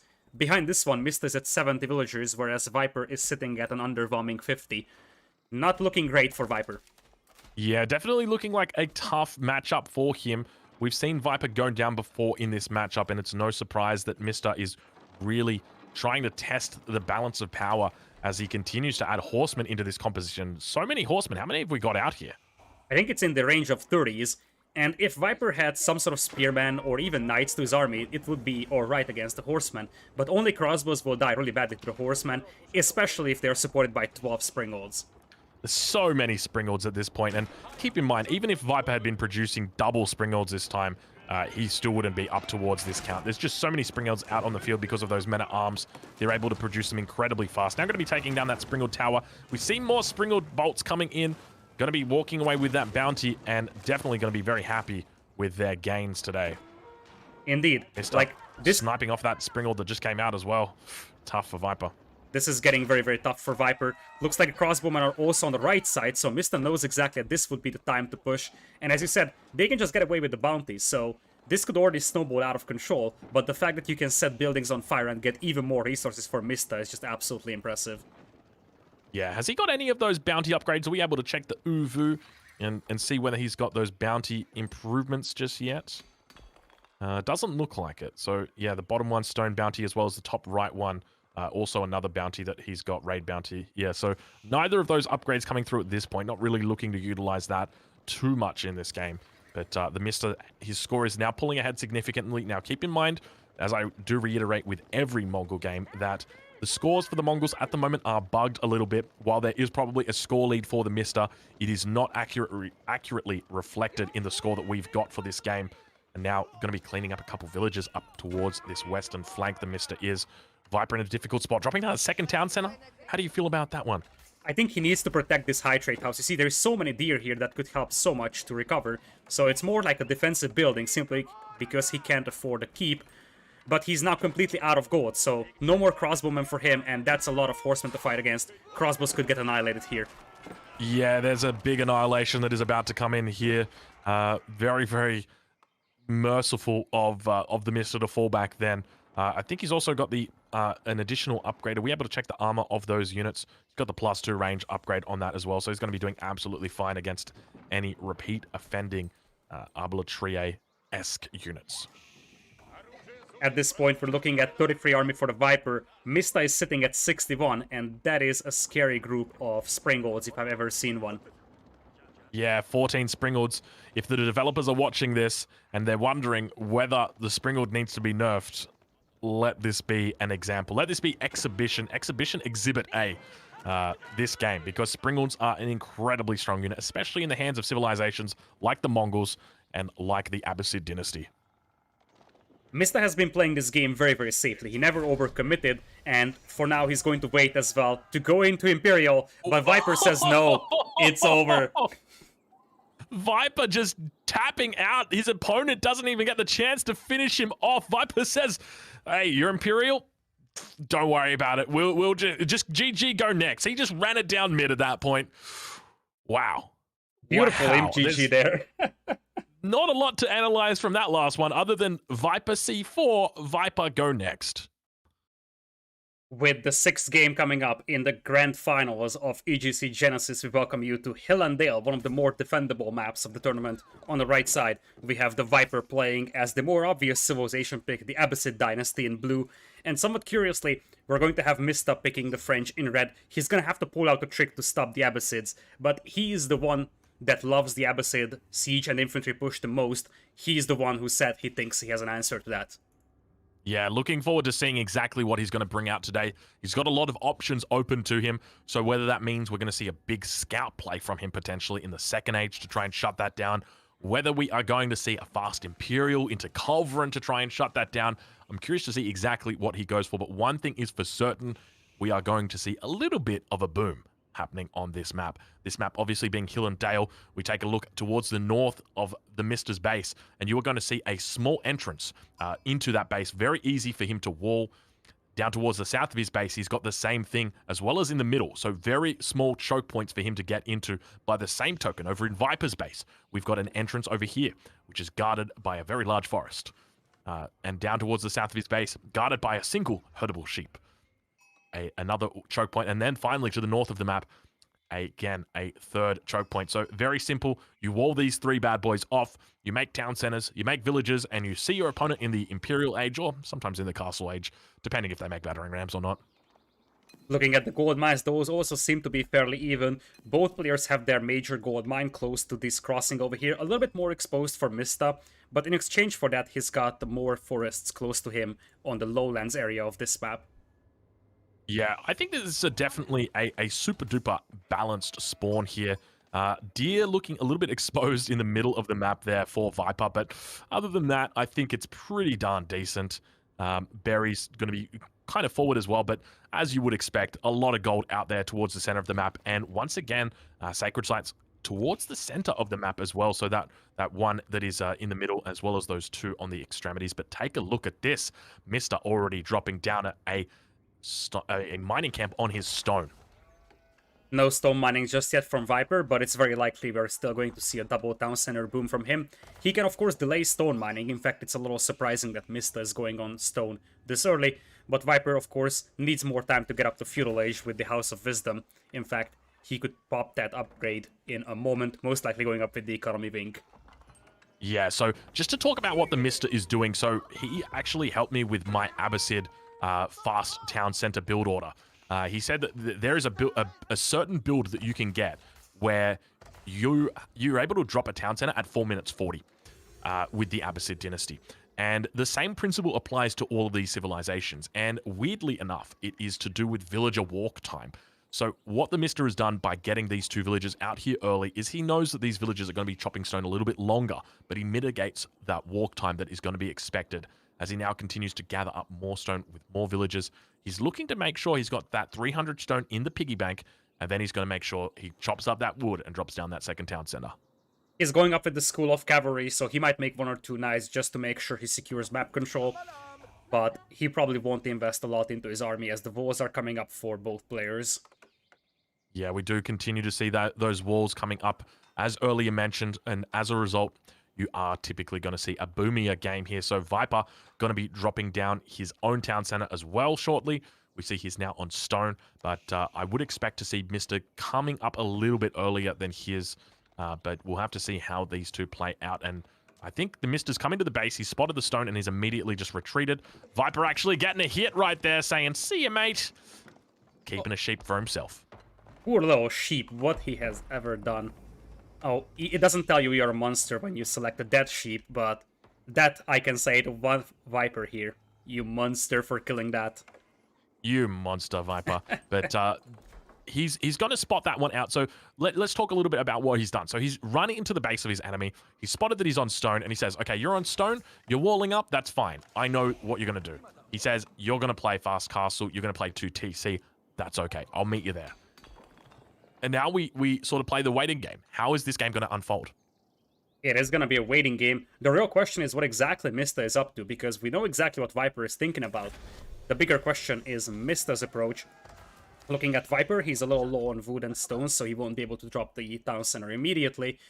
Whereas for Mista, he's gonna be slightly slower to Feudal Age. He's gonna have enough resources for the TC immediately, though. Yeah, I'm curious to see how the Mista is going to play this one, whether he's going to be looking for some sort of potential play with regard to knights. I'm suspecting we're not going to see a single knight out of him. I wouldn't be surprised if we actually saw some additional scouts from him and a mill getting dropped down eventually so that he could bring those hunts in. He's going to spot out that hunt in the middle of the map, and he's going to say, you know what, that looks kind of juicy. I might take that for myself. In addition to that, he's obviously got his own hunt that he can bring in as well, and this nice hunt sitting back here, very open, going to be dropping down that second town center on that safe berry patch as well as that wood line, feeling very good about himself. Notice that he could delay his walls knowing that Viper is also walling up. He sees that Viper is walling, so he's like, okay, I don't need to rush my walls because there is no aggression coming. Yeah, it's definitely a really important point because it's going to delay any town center that you do try and put down. Speaking of town center, Viper now dropping down his own town center. Looks like he's stopped gathering up all of the stone. At the moment, the Mista sitting on 105 stone. Is he gathering up more Oh my lord, is Mista doing it? Is he going for a triple TC with the French? Is that even legal? It's a possibility. An alternative is that you're just going a 2 TC boom and slowly pile up stone for a defensive keep. Because a keep can hold off spring old push quite nicely. Especially if you got the boiling oil, because you can just use your villagers to take down rams after that. That's a lot of town centers. I'm not good at counting, but I think 3 is more than 2. And Viper, he stopped gathering stone. He's going to be going up with the economic wing. Fresh foodstuffs coming in for him as well. So he's going to have those cheaper villages and look to transition into a castle age. But by the same time, the Mista not only having 3 TCs, but playing as the French, he's going to be having faster villager production as well. So now you got to think about this, right? This is 2 villages per 20 seconds over on Viper's side versus 3 villages every 17 seconds? How long do these bad boys take to train? Are we able to check the town? 17 seconds in Feudal Age, and I think it goes down to 14 in Castle. So we are going to have some serious villager production over here. They're going to be making babies. And it looks like we have a second layer of walls coming in. Now, the thing I'm thinking more and more with that stone being gathered is that even if you drop a third TC, which seems likely now with those resources, you could still keep some of your villagers on stone. And if you remember the Boulder Bay game, Mista actually went for stone walls and the defensive towers on it with springolds. That could also work, stopping the aggression from Viper. Really good point, actually. That's an incredibly good point, actually. Is that potentially what we see? But now it looks like the Mista going to be dropping down that third TC down towards the south of his base. Gold mine going to be what he's prioritizing and still not dropping off stone. Is this a 4 town center play right now, Lidicor? There's no way. I'm not going to answer that. Like, I was like, even 3 TCs is a little greedy, but what if it's 4? Holy potatoes is, if it's 4 TCs, I'm not sure how Viper is going to be able to fight that because, of course, Mista will have no army, but Mista will have such a big economy that he can just spam whatever unit he wants and still win a battle. What the heck are we watching right now? Who would have thought that in the 6th game, match point of the grand finals of Genesis, the EGC TV $20,000 Age of Empires 4 tournament, that you would see the Viper potentially losing to a 4 TC boom? And if this is the answer to the Abbasid Men-at-Arms Spearman Springald push, I'm just gonna be so disappointed. I was thinking about something super interesting, something super cheesy, surprising, and then it's like, I'm just gonna boom on 7 TCs and win. No, it is. Think about this, okay? Think about this. He's got 4 TCs, right? If he has 4 TCs. He's actually going for stone walls right now. A lot of villagers on this stone. But if he goes for 4 TCs, okay, think about how many villages he can make He's making 4 villages every 14 seconds, right? You can just suicide villages. You get your textile upgrade. Yeah, that's fine. You want to push in? Here's 50 villages. Go for it. And you go and burn down all those springles, and then you just rebuild them in 6 seconds because you're France. Look at this stone wall, however. It's not even just to completely wall off his base. I think it's just for towers. It is. This is beautiful. This is artwork right now. We are witnessing right now the pinnacle of Age of Empires meta developing right before our eyes. You still gotta consider something, though, and that's very, very important. You need to have some sort of palisades in front of these stone walls, because as much as Viper is able to make springles, he can also make siege towers right at the beginning, and if he gets on top of the wall, he's gonna have the wall advantage and not Mista. Yeah, that's actually a really good point. Are we able to check from the perspective of Viper? We see him running up towards the north. How far does that that scout actually extend? So head back over to the base. Yeah, I'm curious to see how far this goes up. It actually looks like it's got a pretty decent line of sight on it. He may have been actually able to spot out those walls. Does he spot... oh, let's go. He spots out the first segment. Does he spot out the second segment, though? Because that's going to be the giveaway. He does spot out the second segment. So maybe he looks at that and realizes, hold on a minute. He thinks I'm going to go for a springled timing push. I'm going to add a town center behind it. And I'm going to go for 3 TCs. We have got the battle of the brains right now, Lidacor. We have got the battle of the brains. Such a nice reaction from Viper here, really. He's like, okay, he knows what I'm going to do, so he's got the appropriate defense against it. There's the Stonewall Tower. I think he also got this outpost here, potentially fortified with a Springald. But this bad boy is pretty sturdy, 3000 HP, and as you said before, it does have a Springald by default. Yeah, how much stone does that bad boy cost? I'm curious. I love that we call them bad boys. 200 stone on that. How much is it for a springled emplacement on a tower? It's 125 stone, is it? Yeah, 125 stone. So probably more effective. It's 225 to get them fortified. So probably more effective to just go for the standard outpost. But one thing to note, he is going to be running out of stone very shortly. He's got the single stone mine in his base. Obviously dropping down the 3 TCs. He's invested quite a lot of stone into it. He's got a couple more walls up as well. And I tell you what, I am I'm enjoying this match quite a lot right now. It's an interesting switch after seeing all those intense, very aggressive games, and that's what we associate with Age of Empires 4. Minute 3, or the Spearman pumping out, burning docks, and now we are at the 12-minute game, and everybody is just sitting behind 15 layers of various walls. I'm not gonna lie, Mista's base looks extremely ugly with all these buildings scattered around, but if it works, he's gonna be happy with it. Yeah, I'm going to agree with you on that one. This is not the prettiest base. I've seen a lot of beautiful bases. This is not one. Mosque going to be coming up now for Viper. Going to be looking to secure control of these sacred sites. But I've got a sneaking suspicion that Mista's economy is going to be sufficient to take him up to the Imperial Age. Look to push out here. And he could actually push out. If he just makes full Imperial or full upgraded elite Royal Knights, I don't know how Viper would deal with that. Yeah, that's the thing. That Viper has Spearman working for him. Of course, Camels are in theory an option, but I've seen a Hera versus... I'm not even sure who he played. But Hera actually played 4 Camels versus 4 Knights, and he died really badly. He said that the Camels feel very underwhelming, and I'm fairly certain they will struggle quite badly against fully upgraded Elite Royal Knights. Yeah, and take a look right now at Viper's macro. It looks like he is saving up to go Imperial himself. So will we see a potential... Oh, there's a Springald coming out right now for Viper, but I suspect he knows exactly that he's just having a bit of a laugh at this point. So are we going to see hand cannoneers come out in response to this from Viper? That would be a great unit, in fact. Hand cannoneer with some sort of mist shield is just an ideal composition for him. I love how Mista is hiding the scout inside the stealth forest, knowing exactly what Viper brings on, and he knows exactly that Viper has a couple of spears with a Springald, and that's it. Yeah, so taking a look from Viper's perspective, I'm thinking, what does Viper do in this position? How does he play this? So, number one, he needs to get out on the map, which he's doing. He needs to make sure that he gets some form of... very disappointed scout going down right there after his horse gets impaled with a very large harpoon. So number one is he needs to get out on the map. He's doing that. Number two, he needs to get a foothold outside his opponent's base. So I'd love to see a castle sitting right outside the base. Now, you probably don't want to put it too close to the base. Maybe even in the middle of the map, just outside that sacred site that is spawned in the center. And number three, he needs to be thinking about the Imperial Age himself. He's got 1,800 food at the moment that's stacked up. TheMista not yet aging up behind this. How many villages is he on?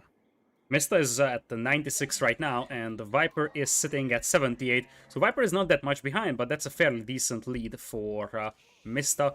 Neither Viper nor Mista are imping just yet, though. Yeah, no imps coming out just yet, but we do see that castle getting dropped down right outside the sacred site, as I had alluded to. So it's almost like Viper is listening to me cast right now. Not really. There's a 5-minute delay, so he is, of course, in the future to our cast. But take a look at what he's securing up now. He's looking to secure this other stone mine that is right here next to him. He's also securing the hunt this way, and he finds the scout of the Mista, so no more information for our red player. Viper is also expanding aggressively towards the berries, which is a very, very nice food source for him, and it looks like his Imperial Age click-up will be delayed by lack of gold. Yeah, not a real significant amount of gold. He's obviously got plenty of gold still in his base at the moment, but he wants to begin diversifying. It's so important for him to be able to do that. We take a look in his base, check how much gold he's actually got back there. He needs to keep these golds safe. So his initial gold is gone, but he's still got 7.5k and 3.9k on these two golds. He wants to keep these back here just in case he loses at the front, and that's why he's got all these villagers forward right now and beginning to get out on the map. Now, speaking of out on the map, capturing a sacred site here, I'm curious, have we got any relics that have been picked up just yet for Viper? Viper has been moving out with multiple monks, and indeed, there is already 2 relics for him. Going for the sacred site, he's trying to force Mista to make a move before Mista is ready. Yeah, this is exactly what the Mista wants Viper to do. He wants him to just sort of, hey, you know, you set yourself up, that's fine. I've got something prepared. Mista going absolutely ham as well. If we take a look at the military count at the moment, he's going to be looking very healthy, sitting up on 19 with 108 villagers, getting plenty of farms up as well. He's going to be very happy with himself. Arbaletier with the extra melee armor is already in for him. Going to be a very powerful unit on the battlefield. Although he's going to need something more against the spearmen, because arbalests are mostly good against heavy units, not light units like the spears. Yeah, that's a great point. And towards the north of the map, it looks like did we have a castle going up towards there as well? Or was I seeing things? I might have been seeing things. We'll take a look from Viper's perspective. What is that? Viper just has the sacred sites, and he's getting the 3rd one, so from this point on, the countdown begins for the sacred site victory, and you see that he just wants to know when and where Mista leaves his base. He's spamming outposts everywhere. So when Viper gets this sacred site, a 10-minute countdown for a sacred site victory will begin, and if Mista cannot neutralize at least one sacred site, then Viper is going to take the game. 26 minutes, 35 seconds. Write that one down, ladies and gentlemen. Put it on your calendar. I'll meet you back here then, because that is when our timer is going to be running out for the sacred site. So Viper going to be looking to secure up these ones. Now, keep in mind, he's not really looking to win the game with this one. He is just coming out on the map, securing these up, and we've got ourselves our first engagement of the game as a few spears look to take down their counterparts over on the opposite side of the map. Viper now in the middle of the map here. Going to be laying down 3 siege workshops, and the Mista has got himself a little bit of a timing window right now, because Viper is heading up to the Imperial Age. He's prepared all of his resources, but take a look how many he's got in the bank right now. I don't know if I feel that good about Viper's position. He's got a lot of resources, but he doesn't have a lot of units coming out yet. Oh my goodness, you just said that Viper isn't going for the win there. He's walling up the north, only palisades for now, but he just wants to wall off those sacred sites. And now it's only 9 minutes for the Mista. If we get some castles up on those key positions, Mista could be in a significantly troublesome spot. He's still in Castle Age, and Viper is an Imperial. Mista isn't even going up. This is the way Viper could win a $20,000 AoE 4 event in the Decider game. He's actually going for it. He's walling up these sacred sites like it's nobody's business. I mean, granted, they're only palisades, but he's trying to hold them. And now going to be taking out the first outpost, looking to expand out towards the middle here. And Viper's lead beginning to build, sitting up about 500 points. Mista finally getting in wheelbarrow at 18 minutes. A little bit of a delay that he's going to help out with his farmers. And Viper sitting on 104 units at this point in time. Going to be taking out the first villager. Mista up on 112. So very, very close to villager numbers for these players. And a lot of scouts out right now. This is going to be a very effective counter for those Springalds. But keep in mind, there's not a lot of Springalds out. And I think the Mista was somewhat expecting a little bit more Springalds, but look at all these spearmen. It's the perfect unit composition. Crossbows struggle quite badly against the spearmen, and there is Mangan also take down the crossbows. If you just look at the army numbers, it also looks quite promising for Viper. Mista at 54, Viper at 66, and it's only 8 minutes away from victory. And keep in mind, Viper is up in the Imperial Age right now. Mista is fighting for his life against Imperial, Elite, Spearmen. Bombards coming out as well. 3 big Bombards sitting out the front. And Viper now looking to take an engagement here. He's got to be careful. These Knights going to be moving through between the 2 spears as the spears now move back towards the Bombards, get a pretty decent surround as the Scouts get on top of it. They're going to try and focus down that Bombard. There's no villagers out for them, but it looks like he's actually going to be picking apart the units. The Arbitria on the front line going to have a difficult time. They've got that extra melee armor going to be helping them out, but it's not going to be enough to be able to hold on right now as Viper looks like he might be going in for the victory here. Keep in mind, we are on match point right now. Viper is up in this series 3-2. If he wins this game, he wins this series, he wins this tournament, and he goes on to be the very first victor of the Genesis, the first Age of Empires 4 S-tier tournament. Mista is through the worst. He actually neutralized the sacred site, so at least he's no longer on a timer, but he's stuck in Castle Age, and you see Viper already has 45 towers with cannon emplacements over here. It's going to be a very difficult fight from this point on for Mista. Viper looking incredibly strong at the moment. I remember asking a little bit earlier in the stream, what did you guys think the score was going to be? I remember you came in and you said, Liticor, you said 4-2 to the Viper, and it looks like we may indeed have a 4-2 to the Viper. He looks to continue to shore up his position as he pushes into the base of his opponent, and really, the fact that his scout spotted that single stone wall was really what gave this game away. We saw the immediate reaction from him. He drops down a 3rd town center, and he looks to keep up in villager count with his enemy. He does that. He heads to the Imperial Age. He gets the Bombards out, and tell you what, Bombards absolutely destroy these stone tower defenses. Viper once again has the sacred sites back, so even if Mista holds this, he's gonna have to launch a counterattack, but this just feels extremely difficult. He's still stuck in Castle Age, and I feel like we could see the end of Mista soon. I definitely feel that may be the case. Viper really looking to get in and do some damage. Mista trying to distract him and say, hey, come away from my base. Come away from my base. I have things back there that I need. You shouldn't push my base. But now we see those elite spearmen continuing to push in. What kind of upgrades have we got on these bad boys? Have they got their +3s out just yet? Oh, those are men-at-arms. We've got men-at-arms out now as well getting in the mix, but we've got the +3 melee upgrades. The crossbows on the backline are going to try their best to get in on it, but it's not going to work. Viper looking like he will seal the deal right now as he pushes in with his bombards, and Viper takes the victory. He's crowned the victor of the very first S-tier Age of Empires 4 event, winning Genesis and taking the game by storm. Absolutely amazing performance for him. Just the way that he could react to the build that Mista was doing in here. Mista thought he had an answer to the obvious Abbasid Castle Age siege push. Viper reacted so nicely, realized that map control could give him such a big advantage, picked up the relics, picked up the sacred sites, and he was able to beat Mista to Imperial Age and just flood his base with Imperial Age spearmen, whereas Mista was stuck in Castle Age. Absolutely incredible game. Amazing response. Despite seeing that villager count, if we go back to that timeline, I just want to reiterate, okay, he's playing up against France.